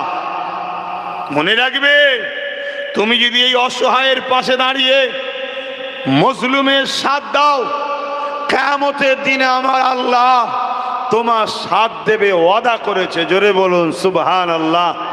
এ বিষয়ে একটা ছোট্ট কথা বলি, প্রায় বলেছি, আজও বলছি। প্রচণ্ড এক যুবক ছেলেকে কিয়ামতের দিন আল্লাহ পাক উঠাবে, তার হিসাব নিবার জন্য তাকে ডাকবে, দাও হিসাব দাও, কি করেছো বলো। বান্দা ওই সময় কাঁদতে কাঁদতে বলবে, ও রব্বি আল্লাহ বা দুনিয়া জমিনে আমি কোনো ভালো কাজ করিনি, দুনিয়া জমিনে আমি অন্যায় করেছি, দুনিয়া জমিনে আমি ভুল কাজ করেছি, দুনিয়া জমিনে আমি পাপাচার করেছি। মনে রাখবেন, অন্যায় দুই ধরনের হয়, একটা হলো নিজের ক্ষতি আর একটা হলো ধর্মের ক্ষতি। একটা হলো নিজের ক্ষতি আর একটা হলো ধর্মের ক্ষতি। কেউ যদি নিজের ক্ষতি করে আল্লাহ পাকের কাছে তওবা করলে আল্লাহ পাক তার মাফ করে দেবে। কিন্তু কেউ যদি ইসলামের ক্ষতি করে আল্লাহ পাকের কাছে কাঁদলো, তওবা করলে মাফ হবে না, কেননা সে ইসলামের ক্ষতি করেছে। তাকে কলেমায় রদ্দ গোপন করে নতুন করে ইসলামে আসতে হবে। এ যুবকেরা, আর একটা কথা শুনে রেখে দেন, হক হলো দুই ধরনের, একটা হলো হকুল্লাহ আল্লাহ পাকের হক, আর একটা হক হলো বান্দার হক। যদি তুমি গরিবের উপরে জুলুম করো, কারো নামে মিথ্যা মামলা করো, কারোর উপরে মিথ্যা দোষ দাও, কারো মাল যদি ঝেড়ে লাও, এটা হলো বান্দার হক। সে যতক্ষণ পর্যন্ত না মাফ করবে আল্লাহ পাক মাফ করবে না। কিন্তু নামাজ কাজা করে ফেলেছো, রোজা কাজা করে ফেলেছো, এটা হলো আল্লাহর হক। আল্লাহ পাকের গায়ে যদি কাঁদেন আল্লাহ পাক মাফ করে দেবে, ওয়াদা করেছে। হকুল্লাহ আল্লাহর সঙ্গে, হকুল্লাহ বান্দার সঙ্গে। আল্লাহর হকে যদি ভুল ভ্রান্তি হয়ে যায় আল্লাহ পাক ক্ষমা করে দেবে বলেছে। কিন্তু বান্দার হক যদি আদায় তুমি না করো, বান্দার হক যদি মেরে লাও, আল্লাহ পাক তোমায় ক্ষমা করবে না। শুনছেন তো আমার ভাইরা? মনে রাখো, তোমার পীরের আওলাদ আমরা, তোমাদেরকে দুনিয়াতেও বাঁচাবার চেষ্টা করে লড়ছি, আখেরাতেও বাঁচাবার চেষ্টাই বলছি। ধরো তুমি দায়িত্ব পেয়েছো, একটা 1 কিলোমিটার ঢালাই রাস্তার কাজ পেয়েছো, হবার কথা 8 ইঞ্চি, তুমি করেছো 5 ইঞ্চি, 3 ইঞ্চির পয়সা ঝেড়ে দিয়েছো। ওই রাস্তাতে যতজন যাতায়াত করে প্রত্যেকের কাছে তোমাকে ক্ষমা চাইতে হবে। সবাই যদি ক্ষমা করে তুই জান্নাতে যাবি, আর না 3 ইঞ্চির পয়সা ঝাড়ার জন্য জাহান্নামে যেতেই হবে। এর নাম ইসলাম। এই শুনছো তো নাকি? রাজনীতি করা শখ মিটে যাবে। এখন তো লোক রাজনীতি করে হারাম খেয়ে লুটে বড় লোক হবে বলে। আর যখন এই সিস্টেমকে ব্রেক করার জন্য নবী খানদান থেকে কেউ আসে, তখন এই মুসলিম ঘরে কিছু হারামখোর বেঈমান অবৈধ সন্তান বেরিয়েছে, নবী বংশের আওলাদের সমালোচনা করে। কথা বুঝে আসছে না? নাই? হ্যাঁ, মনে রাখবেন, এদের গুড়াই গন্ডগোল। এরা যদি হালালি সন্তান হতো তাহলে এই ধরনের কথাবার্তা বলতো না। কেন? এরা নিজেরা হারামখোর, এরা চোর, এরা গুন্ডা, এরা ডাকাত। রাজনীতি এদের কাজ নয়। রাজনীতি হলো ভালো মানুষদের কাজ। রাষ্ট্র সেবা, রাষ্ট্রবাসী সেবার নাম হলো রাজনীতি। অনেক মহান কাজ, পুণ্যের কাজ। কোন রাজনীতির নেতা যদি ন্যায় পরায়ণ হয়, সত্যবাদী হয়, মানব প্রেমিক হয়, দেশপ্রেমিক হয়, ইনসাফ প্রেমিক হয় এবং ইমানদার যদি হয়, আল্লাহ তাকে কিয়ামতের দিন আরশের ছায়া দেবে। জোরে বলুন সুবহানাল্লাহ। তাহলে রাজনীতিটা খারাপ নয়, কিন্তু রাজনীতির নামে 8 ইঞ্চির ঢালাইকে যদি মেরে খাও তাহলে মনে রেখে দিও তোমার জন্য জাহান্নাম অপেক্ষা করছে। আমাদের সমাজে অনেক রাজনীতির নেতা আছে, হজ করে এসছে। হজ শুনছেন তো নাকি? পাক্কা ইবলিসের চালা হয়ে ঘুরে বেড়াচ্ছে, এরকম শয়তান হাজি আছে। এ আছে না নাই? এতিমের মাল খায়, বিধবার মাল খায়, তেরপল চুরি থেকে শুরু করে, চাল চুরি থেকে শুরু করে, এ হারামখোর কোনো কিচ্ছু বাদ দেয় রে। অথচ এদের জন্য ইসলামকে কলঙ্কিত হতে হচ্ছে, এদের জন্য মানুষ ইসলামকে দেখায়, এদের জন্য মানুষ ইসলামের বিরুদ্ধে কলম চালায়, কিন্তু ওই সকল মানুষ জানে না এ হাজি তো কি হয়েছে, এ হাজি জাহান্নামে যাবে, গরিবের উপরে জুলুম করে থাকে। এর নাম ইসলাম। ইসলাম কাউকে ছাড় দেয়নি। ইসলাম একটা রুলসের নাম, নীতির নাম, পথের নাম, রাস্তার নাম। এই পথের বাইরে গেলে সে যেই হোক তার ছাড় নাই। শুনছেন তো? কিন্তু একটা সাধারণ মানুষ ভুল করা আর একটা নামাজি মুসল্লি হাজি পীর পীরজাদা ভুল করা এক নাকি ভাই? লোক আঙুল তো এই দিকে দেখাবে, এই দেখ কত বড় মুখে দাঁড়িয়ে রেখে মাথায় টুপি দিয়ে হজ করেছে, দেখ হারাম করে ঘুরছে। তাহলে কোথায় গেল? হজকে টানছে। এ কথা বুঝে আসছে না? নয়। অতএব বাপ আপনাদেরকে বলবো, ইসলামকে মানুন, ইসলাম অনুযায়ী জিন্দেগি গড়ুন, ইসলাম অনুযায়ী চলুন। একটা হক নাস আর একটা কি হকুল্লাহ, আল্লাহর হক বান্দার হক। যদিও হজ না করে, আল্লাহর কাছে যদি কাঁদাকাঁদি করে তওবা করে, আল্লাহ বলেছে আমার হক আমি মাফ করে দেবো। জোরে বলুন সুবহানাল্লাহ। কিন্তু কোন গরিব মানুষ, নিরীহ মানুষ, অসহায় মানুষ তার ঘরের ছেলেকে মিথ্যা কেস দিয়েছে, শুনছেন? এরকম হয় না? হয় না? আর কেস হলে তো প্রশাসন বন্ধুদের নিরুপায়, শুনছেন না? শোনেন না? তাদেরকে ধরতে হবে, না ধরলে আবার ওপর থেকে চাপ আসবে। কি গো, হাবলদার হওয়ার শখ গেছে, ব্যাস তারাও নিরুপায়। তো এই যে মিথ্যা কেস দিল, এটা হলো হক্কুন নাস। যতক্ষণ পর্যন্ত না ওই ছেলেটা যার নামে কেস হলো ওর দোষী নয়, ও যদি মাফ না করে, তুমি যেই হও, তোমার যদি সেজদায় পড়ে কপালে কালো দাগও করে ফেলো, আল্লাহর রসুল বলছে তোমায় জাহান্নামে যেতে হবে, মাপ নাই। শুনছেন তো ভাই? তাহলে তোমাদের ঘরেও বলে যাচ্ছি, শুধু আজ শুনলে হবে না, তোমরাও যদি কারোর উপরে জুলুম করো যে আমরা ভাইজানের সাথে আছি, না না, আল্লাহর দ্বীনের বিরুদ্ধে গেলে তোমাদেরকেও আল্লাহ ছাড়বে না। আমার কথা শুনছো? এটা মনে রেখে দিও। তবে এটাও বলে যাচ্ছি, মজলুমের পাশে দাঁড়িয়ে জালিমের বিরুদ্ধে লড়াই যদি করো, আর এই লড়াই করতে গিয়ে তুমি যদি কেউ মারা যাও, আল্লাহ তোমার জীবনের গুনাহ মাফ করে জান্নাত দেবে। জোরে বলুন সুবহানাল্লাহ, আরো জোরে বলো সুবহানাল্লাহ। কেন? তুমি আল্লাহর সৃষ্টিকে বাঁচাবার জন্য লড়াই করেছো। এ বিষয়ে ছোট্ট একটা কথা বলে যাচ্ছি। প্রচন্ড গরমের সময় এক পশুকে গাছতলাতে সকাল সকাল বেঁধেছে তার মনিব, দুনিয়ার মালিক বেঁধেছে। আর সূর্য ঘোরার সাথে সাথে রোদটাও ঘুরেছে, ওই পশুর গায়ে রোদ পড়ছে। আর এমনভাবে বেঁধেছে যে পশুটা ওর ছায়ার দিকে যেতে পারছে না, রোদে দাঁড়িয়ে আছে প্রচন্ড গরমে। এই রোদের তাপেতে পশুটা জিভটা বাহির হয়ে গেছে, গরম তাপে হাঁপাচ্ছে। একটা যুবক ছেলে হেঁটে হেঁটে যাচ্ছিল, যাকে আল্লাহ দেখে জিজ্ঞেস করছে, বান্দা তোর আমল নামা দেখা। আর সে বলছে, আল্লাহ ভালো কাজ কিছু করিনি, শুধু পাপই করেছি। আল্লাহ আপনি আমাকে গোপনে জাহান্নামে দিয়ে দিন। সে নিজে থেকে চাইছে আমাকে গোপনে জাহান্নামে দেন। কেন? ভালো কাজ করিনি তো, সবার সামনে অপমান করবেন না। কিন্তু এই খাতা দেখতে দেখতে দেখা যাচ্ছে তার আমল নামাতে এই ইবাদতটা রয়েছে, যেটা দেখে আল্লাহ বড় খুশি হয়ে যায়। জোরে বলুন সুবহানাল্লাহ।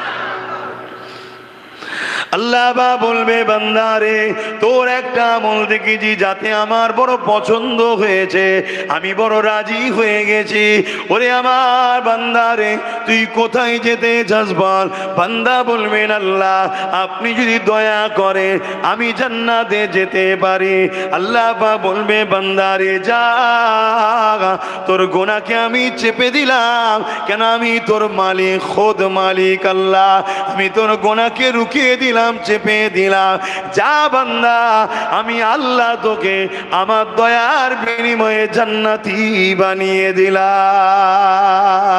এ নওজওয়ানেরা, আল্লাহ নবী সাহাবাদেরকে জিজ্ঞাসা করে, ওই বান্দা নেক আমল ছিল এটা, ওই প্রচন্ড রোদের পশুটাকে দেখে ময়া হয়েছে। আরে আল্লাহ, সৃষ্টিটা রোদে রয়েছে, কত গরমে কষ্ট হচ্ছে, তাকে নিয়ে যে ছায়াতে বেঁধে দিয়েছে, ছায়াতে বেঁধে দিয়ে তাকে পানি পান করিয়েছে। এই কাজটা দেখে আল্লাহ পাকের বড় খুশি হয়েছে। তুই আমার দিয়া রহমত নিয়ে যদি আমার একটা অবালা পশু সৃষ্টির উপরে দয়া দেখা, বান্দারে আমি আল্লাহ দয়ার মালিক, আমি কেন তোর উপরে দয়া দেখাবো না? ওরে আমার বান্দা যা, আমি আল্লাহ তোকে দয়ার বিনিময়ে জান্নাতি বানিয়ে দিলাম। তাহলে আজ যদি আমরা আমাদের এলাকার কোনো গরিব মানুষের পাশে দাঁড়াই, এতিমের পাশে দাঁড়াই, বিধবার পাশে দাঁড়াই, অসহায়ের পাশে দাঁড়াই, আল্লাহর শ্রেষ্ঠ সৃষ্টি মানুষ তার পাশে যদি দাঁড়ায়, কিয়ামতের দিন আল্লাহ আমাদের গুনাহ মাফ করে নাজাত দিতে পারে না? পারে না? মনে রাখবেন, গান শুনেছেন, সিনেমা দেখেছেন, যাত্রায় গেছেন, এটা নিজের ক্ষতি করেছেন আল্লাহর সঙ্গে। আল্লাহর কাছে ক্ষমা চাইলে মাফ করে দেবে। কিন্তু কারো নামে যদি মিথ্যা প্রচার করেন, সে সেই কাজের কাজই যদি না হয়, তুমি হক নাশ করলে ও যদি না তোমায় ক্ষমা করে, তোমার মাফ নাই। শুনছেন তো? অনেক লোক আছে আপনাদের এলাকার, অনেক লোক আছে আপনাদের এলাকার, এইসব এলাকার লোক, তারা দেখেছেন আপনারা, আমার মা বাপ তুলে কাঁচা কাঁচা গাল দেয়, দেখেছেন তো নাকি? হ্যাঁ, গাল দিয়েছে না দেয়নি? হ্যাঁ, যখন আমার মাকে গাল দিচ্ছে, তখন আমার মা কাবা শরীফে আছে, আমার মাকে গাল দিচ্ছে। শোনো, পশ্চিমে সূর্য ডোবে, পূব থেকে ওঠে, কাল যদি পশ্চিম থেকে উঠে যায়, এটা যেমন অসম্ভব একদিন উঠবে, এটা উঠলে উঠতেও পারে একদিন উঠবে, এর থেকেও অসম্ভব হলো, এর থেকেও সত্য হলো, যারা গালি দিয়েছে এদের বিচার হবেই হবে। কথা বুঝে আসছে না? নাই? হ্যাঁ, কেন? এটা হক্কুন নাস, ওর মাপ নাই, ওকে মাপ হবে না। তাই আমি আপনাদেরও বলে যাচ্ছি, খবরদার, হক নাশ করে ফেলবেন না। আমার ভালোবাসার বাপ ভাইরা, কারো হক মারবেন না, কারোর উপরে জুলুম করবেন না, কাউকে মিথ্যা কেস দেবেন না, কারো উপরে অত্যাচার করবেন না, কারো ঘর লুটবেন না, কারো ক্ষতি করবেন না। আমার ভালোবাসার মানুষদেরকে শিক্ষা দিচ্ছি, কেন?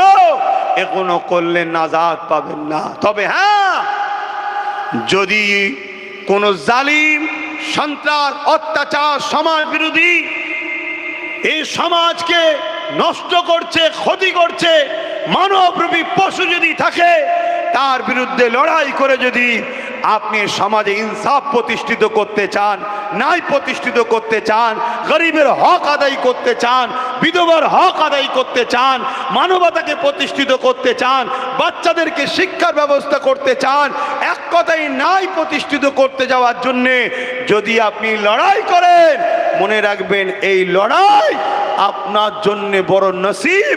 এই লড়াই আপনি যদি অংশগ্রহণ করে মারা যান, বেহিসাব জান্নাত পাবেন, এবং যদি গাজী হন, আল্লাহ আপনাকে দুনিয়াতেও সম্মানওয়ালা করবে, আখিরাতেও আল্লাহ জান্নাত দেবে। জোরে বলুন সুবহানাল্লাহ।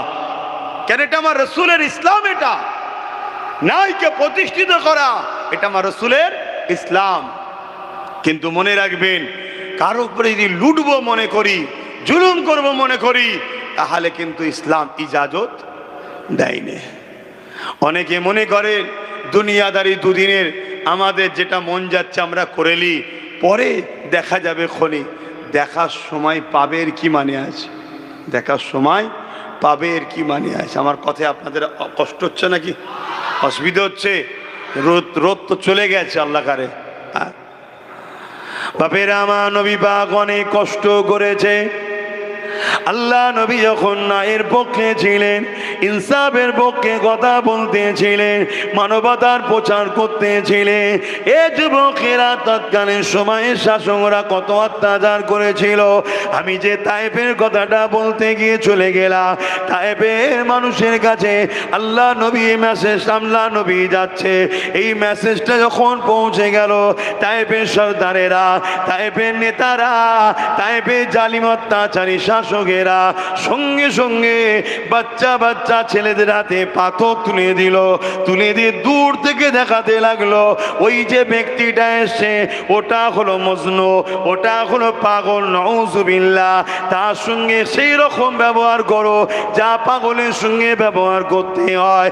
এ যুবকেরা, আল্লাহ নবী যখন তায়েফের দিকে আগিয়ে গেলে, তায়েফের বাচ্চারা ওই সময় সে আমার রাসূলুল্লাহ দিয়ে পাথর ছুঁড়তে লাগলো, আল্লাহ নবীর শরীরে লেগে রক্তাক্ত হতে লাগলো, আল্লাহ নবীর শরীরে রক্ত বেরোতে লাগলো। তায়েফের জমিনে নবী পাকের রক্ত জুতা মোবারক পর্যন্ত ভরে গেল, এত রক্ত বেরোতে লেগেছে।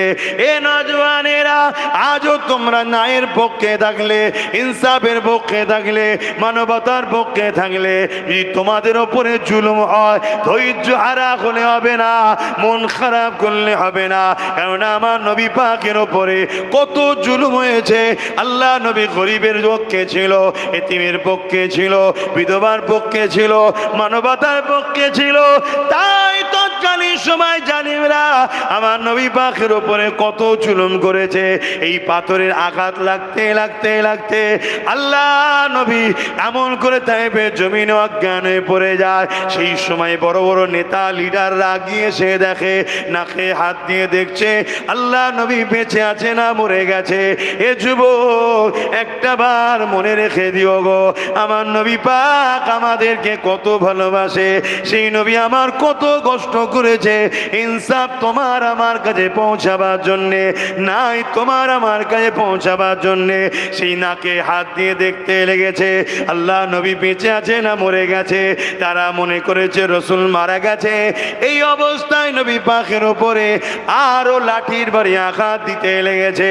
এই সময় আল্লাহর আরশ কেঁপে উঠলো, ফেরেশতারাও কাঁদতে শুরু করলে, ও রাব্বি আল্লাহ পাক, আপনি এখনো ধৈর্য ধরে আছে, এখনো খামোশ হয়ে আছে, এখনো সবর করে আছে।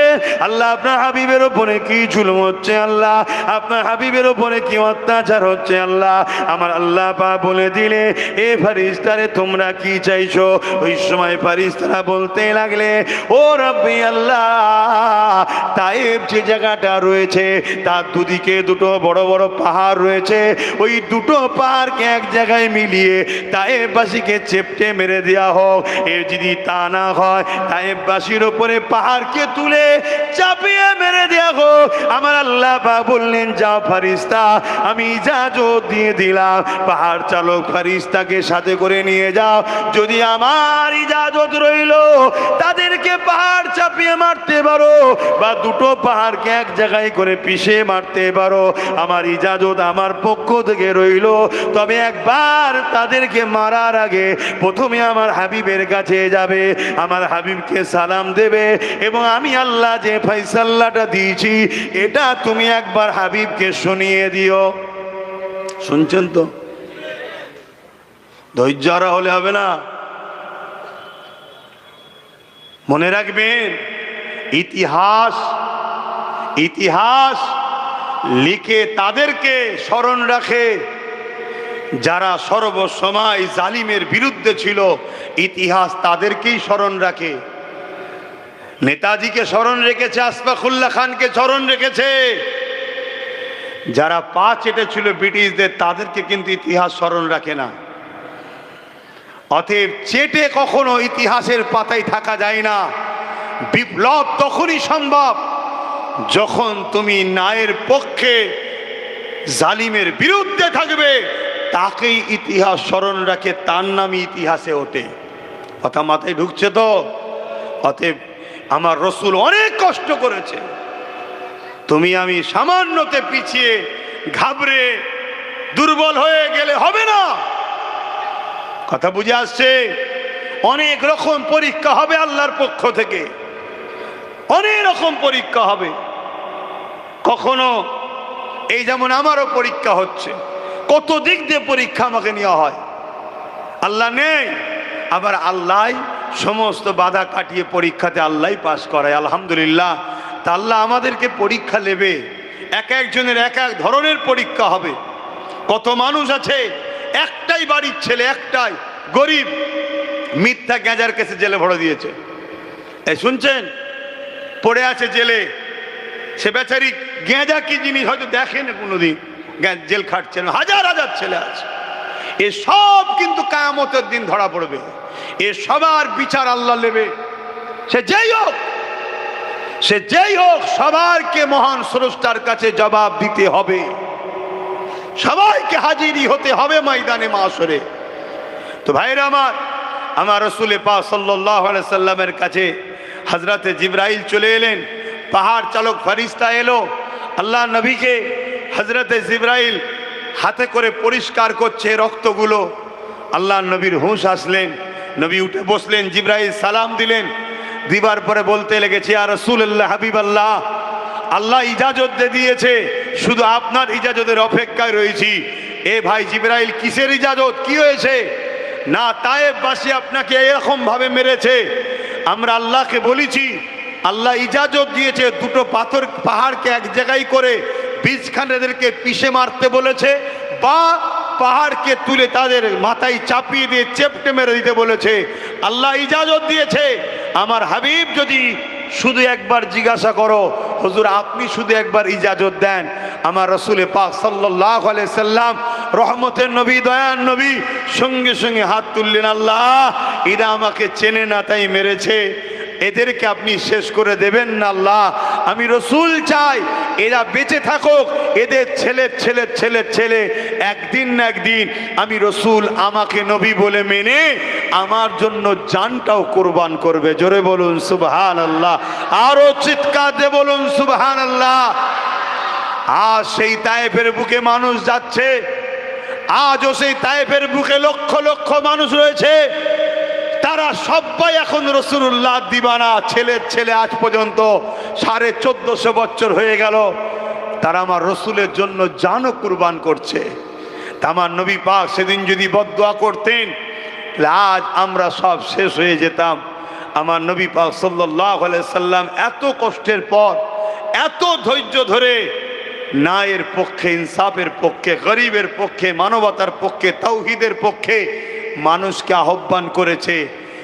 আমার নবী পাক সাল্লাল্লাহু আলাইহি ওয়াসাল্লাম তিনি যে মেসেজ দিয়েছে 1450 বছর ধরে তাম পৃথিবীর বুকে, সেই মেসেজ আজও চলছে। বড় বড় বিজ্ঞানীরা, বড় বড় লেখকরা, বড় বড় হিস্টোরিয়ানরা তারা রিসার্চ করে লিখেছে, পৃথিবীতে অনেক বিপ্লব এসেছে, অনেক বিপ্লব ঘটেছে, কিন্তু একটা বিপ্লব 100 বছরের বেশি টিকে থাকতে পারেনি। কিন্তু মুহাম্মদ আরবি সাল্লাল্লাহু আলাইহি সাল্লাম 1450 বছর আগে মক্কা থেকে শুরু করে, মদিনা থেকে শুরু করে যে বিপ্লব ঘটিয়েছে, সেই বিপ্লব 1450 বছর ধরে আজও সেই বিপ্লব বেঁচে আছে। শুধু বেঁচে নয়, যে ইউরোপ দুনিয়া ইসলামকে মিটাতে চেয়েছিল, তাদের পত্রিকা, তাদের মিডিয়া, তারা লিখছে আগামী 40-45-এর মধ্যে ইউরোপ দুনিয়া সংখ্যা গুরু হবে ইসলাম। জোরে বলুন সুবহানাল্লাহ, আরো জোরে বলুন সুবহানাল্লাহ। কেন? আমার নবীর আখলাক, আমার নবীর চরিত্র, আমার নবীর মানবতা, আমার নবীর মনুষ্যত্ব, আমার নবীর মানববন্ধন, তাদের যুবক যুবতীরা রিসার্চ করছে, তারা দলে দলে ইমানের কালেমা পড়ছে। আজ মুসলিম ঘরে জন্ম হয়ে, মুসলিম ঘরের সন্তান হয়ে, ইসলামের ঘরে এসে আজ যদি আমরা ইসলাম বিরোধী কাজ করি, আল্লাহ আমাদেরকে মিটিয়ে দেবে, কিন্তু আমার রসুলের দিন ছিল, আছে, থাকবে। কথা বুঝে আসছে? আমার কথায় আপনারা বুঝতে পারছেন তো নাকি? খুব সাবধান, অনেক দিক দিয়ে আল্লাহ পরীক্ষা নেবে। আমি একটা কথা আজকে ছোট্ট করে বলে বিদায় নেব। আপনাদের এলাকায় শুনেছি নাকি অনেক জায়গায় আমার ওয়াজকে কাটিং করে করে নাকি শোনানো হচ্ছে, এটা কি সত্য কথা? আচ্ছা, যারা শোনাচ্ছে তারা মূলত আজকে আবু জেহেলেরই কাজ করছে নবীর গোলামের জন্যে। আবু জেহেল কি করেছিল জানেন? মক্কার অলিতে গলিতে সব লোক ফিট করে দিয়েছিল, সবাইকে বলেছিল যে বল মোহাম্মদ সাল্লামের বিরুদ্ধে সব বল, শুধু বিরুদ্ধে বল, শুধু বিরুদ্ধে বল। কিন্তু যাকেই বলে সেই বলে একবার গিয়ে দেখি তো কে, আর এসে দেখছে আমার রসুলের মতো তো কেউ আসেনি আর আসবে না, নবী দিবানা হয়ে কলেমা পড়ে মুসলমান হচ্ছে। জোরে বলুন সুবহানাল্লাহ। তা আজকে এরা আবু জেহেলের উত্তরসূরি হয়ে নবীর গোলাম আব্বাস সিদ্দিকীর হয়েই প্রচার করছে। কথা বুঝছেন? ওই কাটিংয়ের মধ্যে একটা কাটিং খুব ভাইরাল হচ্ছে, অনেকে বলছে, অনেকবার আমাকে প্রতি শুক্রবার দিন আমি লাইভে বসি, জানেন তো নাকি? দেখেন আপনারা, প্রতি শুক্রবার দিন লাইভে বসি ফুরফুরা দরবার শরীফ থেকে সন্ধ্যে 7টায়। কেন? অনেক দিক দিয়ে তো আমাকে রুকার চেষ্টা করছে, কোনো দিন হয়তো রুকে দিল, বলা তো বন্ধ করলে হবে না, ওই জন্য লাইভটা এখন থেকে চালু করে দিয়েছি যাতে কানেকশান ঠিক জুড়ে থাকে। কথা বুঝে আসছে তো নাকি? হ্যাঁ, তুই কোন দিকে রুকবি, যেদিকেই রুকিস না কেন আমার আল্লাহ হাজার দিকে দরজা খুলে দিতে পারে। জোরে বলুন সুবহানাল্লাহ। তো এই জন্যে একটা প্রশ্ন প্রায় ওঠে, সেই প্রশ্নটা হচ্ছে এটাই যে আমি নাকি বলেছি যে টিএমসিকে ভোট দেওয়া হারাম। আপনারা শুনেছেন এই বক্তব্যটা? কে কে শুনেছেন একটু হাত তুলে দেখান। বাবা, এত লোক শুনে ফেলেছেন, হাত না বান। তো শুনে আমাকে খুব গালিগালাজি করেছেন তো নাকি? গাল দেননি কেন? অ্যাকচুয়ালি ঠিক এটা কাটিং করা জিনিস, হ্যাঁ এটা কাটিং করা জিনিস। এভাবে ঠিক আমি বলিনি, এর আগেও কিছু কথা আছে, পরেও কিছু কথা আছে। আপনাদের কি শোনার ইচ্ছা আছে পুরোটা? কারা শুনতে চান একটু হাত তুলে দেখান, হাত লম্বা করে তোলেন। সবাই শুনতে চাইছেন তো? হ্যাঁ, হাত না বান। তো যাই হোক, তাহলে আমার বলা উচিত সবাই যখন শুনতে চাইছে, কিন্তু আমার ঘাড়ে একটা দায়িত্বও রয়েছে। কথা বুঝে আসছে? সেই দায়িত্ব হলো এটাই, এখানে একটা ঈদগাহ হবে। কোথায়? রাস্তার ওপাশে একটা ঈদগাহ হবে। তা আপনারা এসেছেন, ঈদগাহ হওয়া দরকার আছে তো নাকি? কি দরকার আছে তো? আজকে কেন্দ্র সরকার ওয়াকাফ কালা কানুন করে মসজিদ, মাদ্রাসা, কবরস্থান, ঈদগাহ, খানকা সব লুটে নিতে চাইছে, তাই তো নাকি? হ্যাঁ, লুটে নিতে চাইছে। তাহলে সেই জায়গায় আমাদেরকে তো আরো বেশি করে বানাতে হবে, আরো বেশি করে বানাতে হবে। তাহলে ঈদগাহ আমরা তৈরি করব। এর জন্য আমার ভাইরা একটু বলেছে, আমি বেশি নয়, এখান থেকে 10টা মানুষের জন্য আশা করছি। 10টা মানুষ আছে এই মাহফিলে যে নাম লিখাবে, 5,000 করে টাকা দিতে পারবে ঈদগাহর জন্য। 10টা মানুষ। কে কে হাত তুলে দেখি, উঠে দাঁড়ান। পারবেন? এই ওর ফটো তুলছিস কেন? এক্ষুনি তো দালালগুলোকে খোঁজ করবে, যের কাছে টাকা আছে ঝেড়ে খেতে হবে। ওর ফটো তুলছি কেন? বস বাবা বস, তো উঠতে বলা ভুল হয়ে গেছে, তোকে বলে ভুল হয়ে গেছে। এই একটা রয়েছে। আর কে আছে? 10টা মানুষ। দ্বিতীয় নম্বর কে আছে? হে মুরব্বী, এক বাপ হাত তুলেছে। আল্লাহ কবুল করেন, বসেন। বইখানে যেতে হবে। হ্যাঁ লেখেন। 2টো। আর কে আছে? সেই হাত লাড়াচ্ছে কে? আর 5,000 টাকা কে আছে বলেন না, আমি গুনেলি। 2টো হয়েছে। ওখানে কেউ আছে নাকি? আমি 10টা মানুষ চাইলাম রে বাবা, একটু বলেন না তাড়াতাড়ি। এখানে একটা, 3টে হয়েছে। একটু বলেন, তাড়াতাড়ি বলেন, কেন নামাজের ব্যাপার আছে আবার। 3টে। 4 নম্বরে কি আছে? 10টা মানুষ বললাম, 5,000 করে হচ্ছে না? হ্যাঁ, আপনারা কমসে কম 9টা মানুষ দেন। আপনাদের ঈদগাতে আমার বাচ্চাকেও শরিক করিয়ে রাখবো। আমার বাচ্চা আলিয়া ওষুধের নামে আমিও 5,000 টাকা দিয়ে যাবো ওখানে। কথা বুঝে আসছে? আজকে দিয়ে দেবো ইনশাল্লাহ। আছে তো অর্ধেক হাত মোটামুটি রয়েছে। বলেন, কথা বুঝে আসছে তো নাকি? কটা হলো? 3টে হয়েছে তো নাকি? 4 নম্বরে কে দেবেন 5,000 টাকা? একটু বলেন না। আপনারা কমসে কম 9 জন দেন, তারপরেরটা নেই আমি দেবো ওখানে। আর নেই? গরিব মানুষ নাকি সব? আলহাজ আবুল খায়ের মোল্লা, তিনিও 5,000। ওই একজন উঠেছে, দেখেন 5টা হয়ে গেছে। মারহাবা, নারে তাকবীর, নারে দিবে, নারে দিবে। আর 4টে কে আছে? আরে বাবা দে না বাবা, আমরা চেয়ে ছুঁয়ে করিবে বাবা। আমরা চেয়ে চুয়েই করি। আর কখনো যদি আল্লাহ দিন দেয়, ধর্ম করার জন্য রাজকোষের টাকা লাগাবো না। কই কই? এই তো একজন মুরব্বী, আল্লাহ কবুল করে, মুনাল্লাহুম্মা আমিন। 6টা হয়েছে, আর 3টে দেন তাহলেই হয়ে যাবে, আর 3টে দেন তাহলেই হয়ে যাবে। আর কে আছে 3টের মধ্যে প্রথমে কে হাত তুলবেন? 3টের মধ্যে প্রথমে কে হাত তুলবেন? আর 3টে হবে না, 6টা হলো। হ্যাঁ বলেন বলেন, তাড়াতাড়ি বলেন। এসব চাঁদা তোলা জলসা লিই না। কই? এই তোমার আমার এক মুরব্বী আব্বা 5,000 দেবে, সেখানে উঠেছিল একজন, তাই তো নাকি? কমিটির ছেলে কোনো সব, হ্যাঁ ওখানে 2জন রয়েছে, দেখেন পাশে পাশে। তাহলে 8টা হয়ে গেছে, আর 2টো, এই একটা, সরি একটা তো আমি দেবো, আর একটা শেষ আল্লাহর বান্দা কে আছে? এই শেষ আল্লাহর বান্দা একটা কে আছে যে 5,000 টাকা দেবো?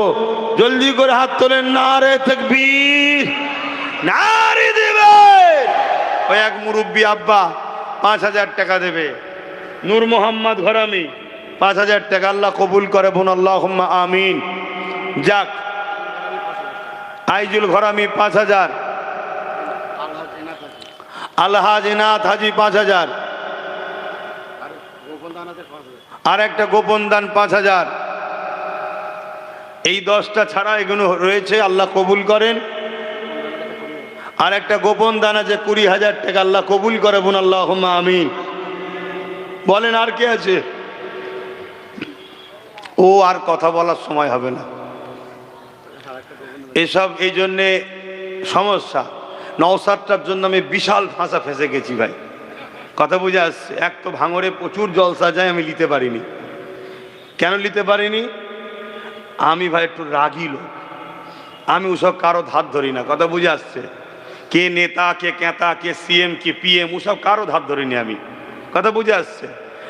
এবারে আমার মনে এখানে এলে ভেবে ভেবে কথা বলতে হয়, কথা বুঝে আসছে। না হয় দেখা যাবে এবার ওকে কে ধরাধরি করবে, কথা বুঝে আসছে। এ সমস্যা হয়ে গেছে। তো না হয় আমি ঠোঁট কাটা লোক ভাই, তবে যেটাই বলি আল্লাহ রসুলের পক্ষে বলি, কথা বুঝে আসছে তো না? হ্যাঁ, যেটাই বলি আল্লাহ রসুলের পক্ষে বলি। অনেক দিন থেকে তো আমার পিছনে অনেকে লেগে আছে, আজ পর্যন্ত কেউ পেরেছে আমার সামনে এসে ডিবেটে বসতে? যদি আমি ভুল বলে থাকি, কেউ পেরেছে? কিছুদিন আগে কাউকে একটা লকআপ দিয়েছিলাম, তার পক্ষে অনেক দালাল মৌলী সাহেব বেরিয়েছিল, দেখেছেন না? তা কোনো মৌলী সাহেব পেয়েছিল ডাইরেক্ট আমার সঙ্গে ডিবেটে বসতে, যে চলো তোমার সঙ্গে চ্যালেঞ্জ করছি, তুমি কোরআন হাদিসের বিরুদ্ধে কথা বলছো? এই শুনছেন? আল্লাহ শকর আসেনি। কেন? আমি যাকে তাকে বলিনি, আমি যে যেটার লোক তাকে সেটাই বলি, কথা বুঝে আসছে?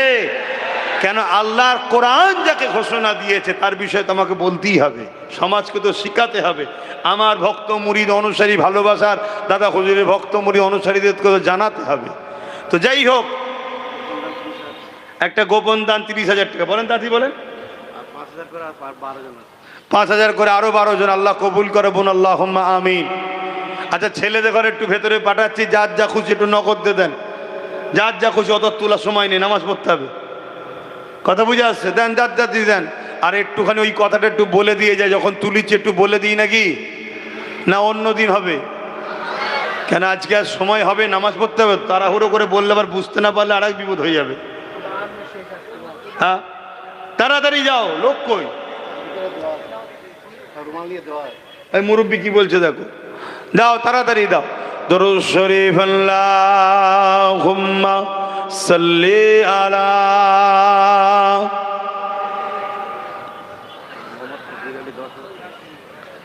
মোহাম্মদ ফকির আলী 10,000 টাকা, আল্লাহ কবুল করে, আল্লাহুম্মা আমিন। আর কে আছে? রৌফ আলী ঘরামি 5,000 টাকা।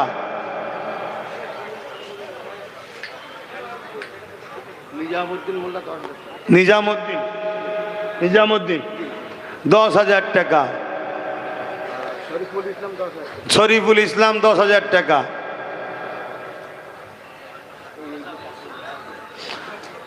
দাও তাড়াতাড়ি দাও। কি গো আমার ভাইয়েরা, দোয়া নিয়ে যাবে তো না আগেই চলে যাবে? নামাজ আমিও পড়বো, 20-25 মিনিট বাকি থাকতে আপনাদের ছেড়ে দেবো, নামাজ পড়ে নেবেন, সময় পাবেন। বলেন আর বলেন। ইসরাফিল মোল্লা 5,000, আল্লাহ কবুল করে, আল্লাহুম্মা আমিন।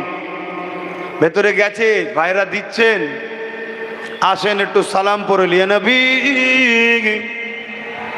সালাম।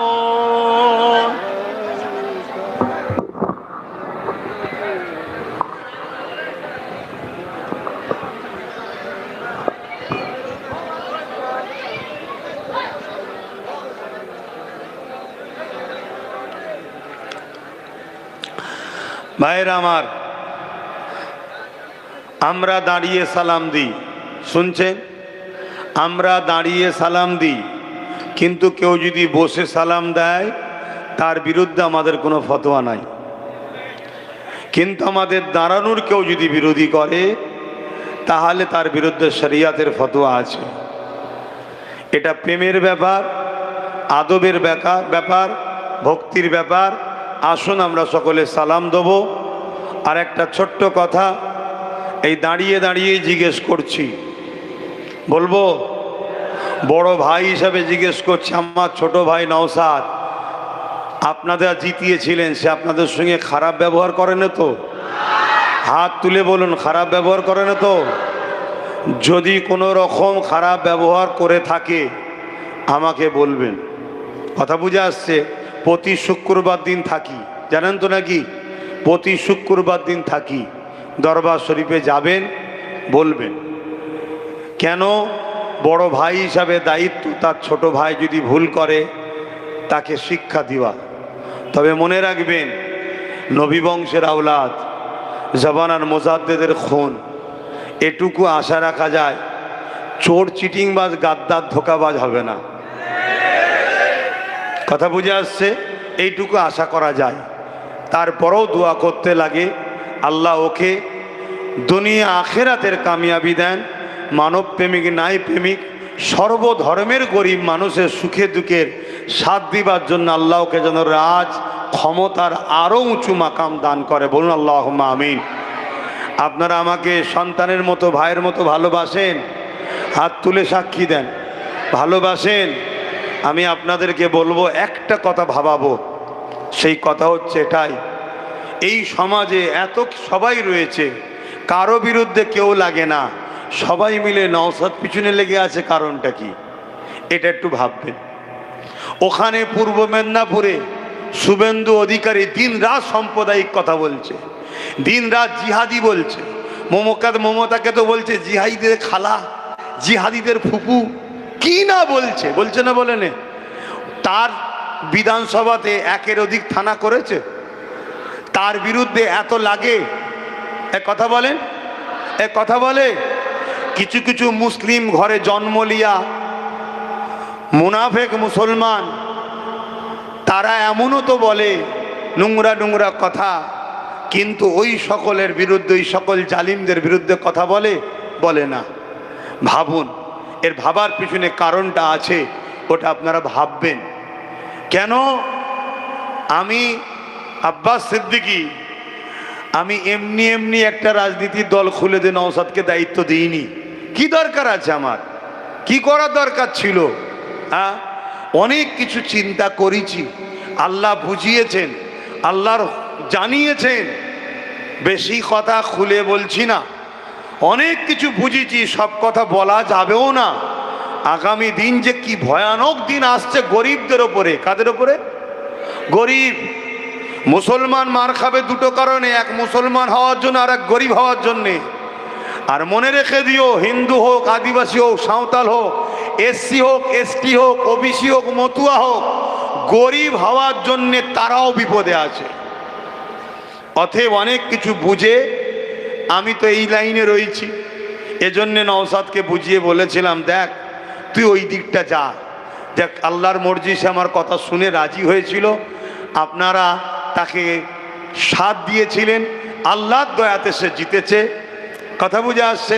আপনারা ওসিলা, তা আমার ভাই আশা রাখছি আপনাদের সঙ্গে খারাপ ব্যবহার করেনে, করবে না।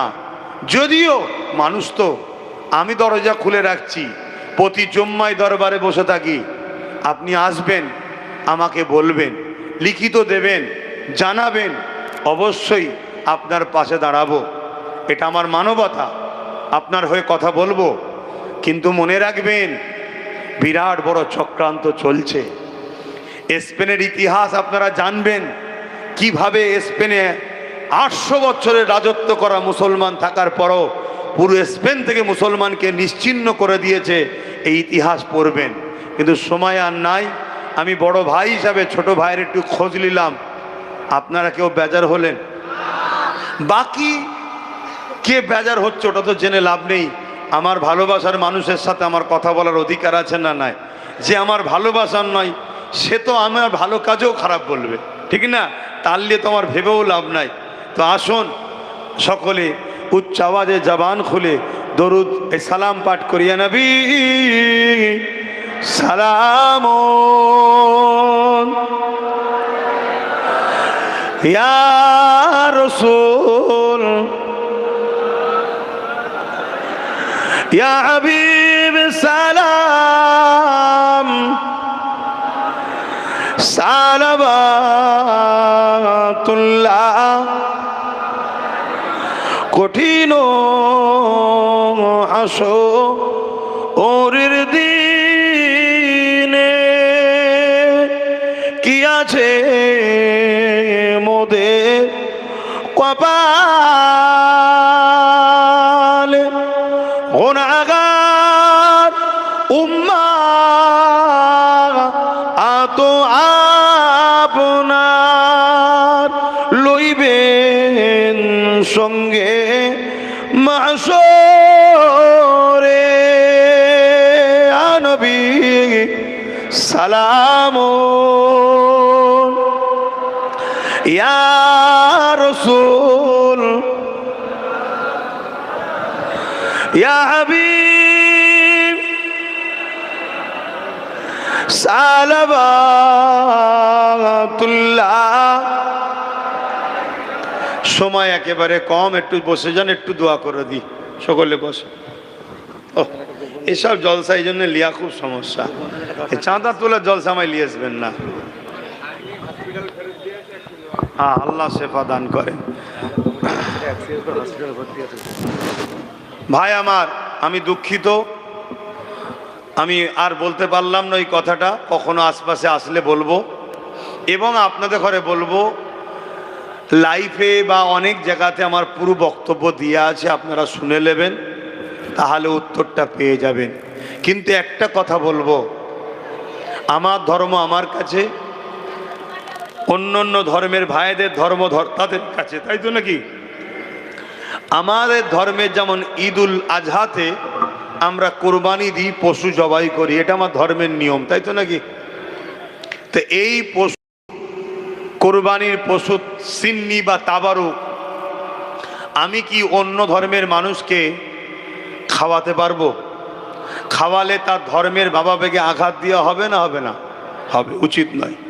কিন্তু আমি দুঃখের সাথে বলছি, আমাদের রাজ্য সরকার মুসলমানদের ঘরে বড় প্ল্যান করে প্রসাদ খাইয়ে মুশরিক কাফের বানাবার প্ল্যান করেছে। আপনারা জানেন তো নাকি? তাহলে এটা ন্যায় করেছে না অন্যায় করেছে? রসুল বলছেন, অন্যায় দেখলে হাত দিয়ে রোখো, হাতে যদি ক্ষমতা না থাকে মুখ দিয়ে প্রতিবাদ করো, নয় অন্তর থেকে ঘৃণা করো। অন্যায়কে যে সাথ দেয় সে ইসলাম থেকে বেরিয়ে যায়। এ কথা শুনছেন তো? মনে রাখবেন, একটা চক্রান্ত চলছে আমাদেরকে ইসলাম থেকে বার করে দিবার। রাজনীতির নেতাদের উচিত মানুষের রুজি রুটি, কাজ কারবার, শিক্ষা, চাকরি বাকরি নিয়ে ভাবা, তা না করে সেখানে ধর্মস্থান তৈরি করছে। তারপরেও চলো তর্কে যাচ্ছি না, আমাদেরও ট্যাক্সের টাকা রয়েছে, মুসলমানের টাকায় ধর্মস্থান তৈরি করে সেখানে তারা ধর্ম করবে কি করবে না সে তাদের ধর্মের বিষয়। আমি তারপরেও ইখতিলাফে যাচ্ছি না, তর্কে যাচ্ছি না। কিন্তু আমার ধর্মে যেটা হারাম, অবৈধ, নিষেধ, সেই জিনিস আপনি রেশনের মধ্যে খাইয়ে আমাদেরকে মুশরিক কাফের বানাতে চাইছেন, এ বিষয়ে কোনো আলেম উলামা প্রতিবাদ করেছে? কিন্তু আমার বিরুদ্ধে মুখ খোলার লোক অনেক আছে। তাহলে ভাবতে হবে এরা ভাড়াটিয়া কাজ করছে, এরা ভাড়াটিয়া কাজ করছে। আর এই জন্যে বলবো, এই সকল যারা করে বেড়ায় এদের থেকে সতর্ক সাবধান থাকুন। একজন ইমানদার হিসাবে, একজন দিনের প্রচারক হিসাবে আপনাদের কাছে কথাগুলো বলেছি। এটা কোনো জনসভা নয়, এটা কোনো পার্টির সভা নয়, এটা ধর্মসভায় কমের মানুষকে বাঁচাবার স্বার্থে গুটি কতক কথা বলেছি। কথা বুঝে আসছে? তবে আমি একটা প্রোগ্রাম করব ভাঙরে, কেন একটা বিষয় ভাঙরে আমাকে নিয়ে খুব চর্চা হচ্ছে। কথা বুঝে আসছে? একটা কথা নিয়ে আমি কোনো একটা জিনিস করব বলেছিলাম, সেটা নিয়ে খুব গুলোচ্ছে, তাই তো নাকি? আমার তো একটা, যারা গুলোচ্ছে তাদের হাজারটা দেখাবো খনি। কথা বুঝে আসছে? কিন্তু হাজারটা দেখি আমি এটা বলবো না যে আমি কেন করিনি, ওটা বলবো না, কিন্তু আমি কত জুলুমের শিকার হয়েছি সেটা আপনাদেরকে জানাবো। কথা বুঝে আসছে? তা সেই জন্যে একটা ভাঙরে বিরাট বড় একটা প্রোগ্রাম আমি করব। এখন তো রোজ দুটো তিনটে করে মাহফিল, আমি নিঃশ্বাস ফেলার টাইম পাচ্ছি নি, খাবার টাইম পাচ্ছি নি, ঘুমোবার টাইম পাচ্ছি নি। কথা বুঝে আসছে? এত ছুটোছুটি করতে হচ্ছে। তাহলে সেই জায়গায় আমার সময় যখন আসবে আমি আপনাদের কাছে একটা এলান করব, ভাঙরে একটা ডাকবো, খবর পেলে সেখানে একটু যাবেন তো নাকি? একটু বলুন, যাবেন তো? আমি চাই ভাঙরের প্রত্যেকটা বাপ, প্রত্যেকটা ভাই, প্রত্যেকটা মা, প্রত্যেকটা বোন যেন ওখানে সেদিন যায়, এবং যারা আমার সমালোচনা করছে সেদিন যেন ঘরের বসে সবার নজরটা ক্যামেরার সামনেই থাকুক। কথা বুঝে আসছে না? নাই সেই দিন একটা আলোচনা হবে, সেই দিন আমি সব কথা বলবো। এখন আজকে যা কিছু বললাম, কেউ কষ্ট পেলেন মনে, দুঃখ পেলেন মনে? আসেন আমরা সবাই দাদা পীরের আওলাদ, আমার রসুলের পাক সাল্লাল্লাহু আলাইহি ওয়াসাল্লামের দিনের উম্মত, আমার রসুলের উম্মত। এখন ছোট করে দোয়া চাইব, আল্লাহুম্মা আমিন। আল্লাহ এই মাহফিলকে কবুল করেলেন, আল্লাহ যে যা আশালি হাত তুলেছে কবুল করেন, এবং ঈদগাহর জন্য যে যেভাবে দান করেছে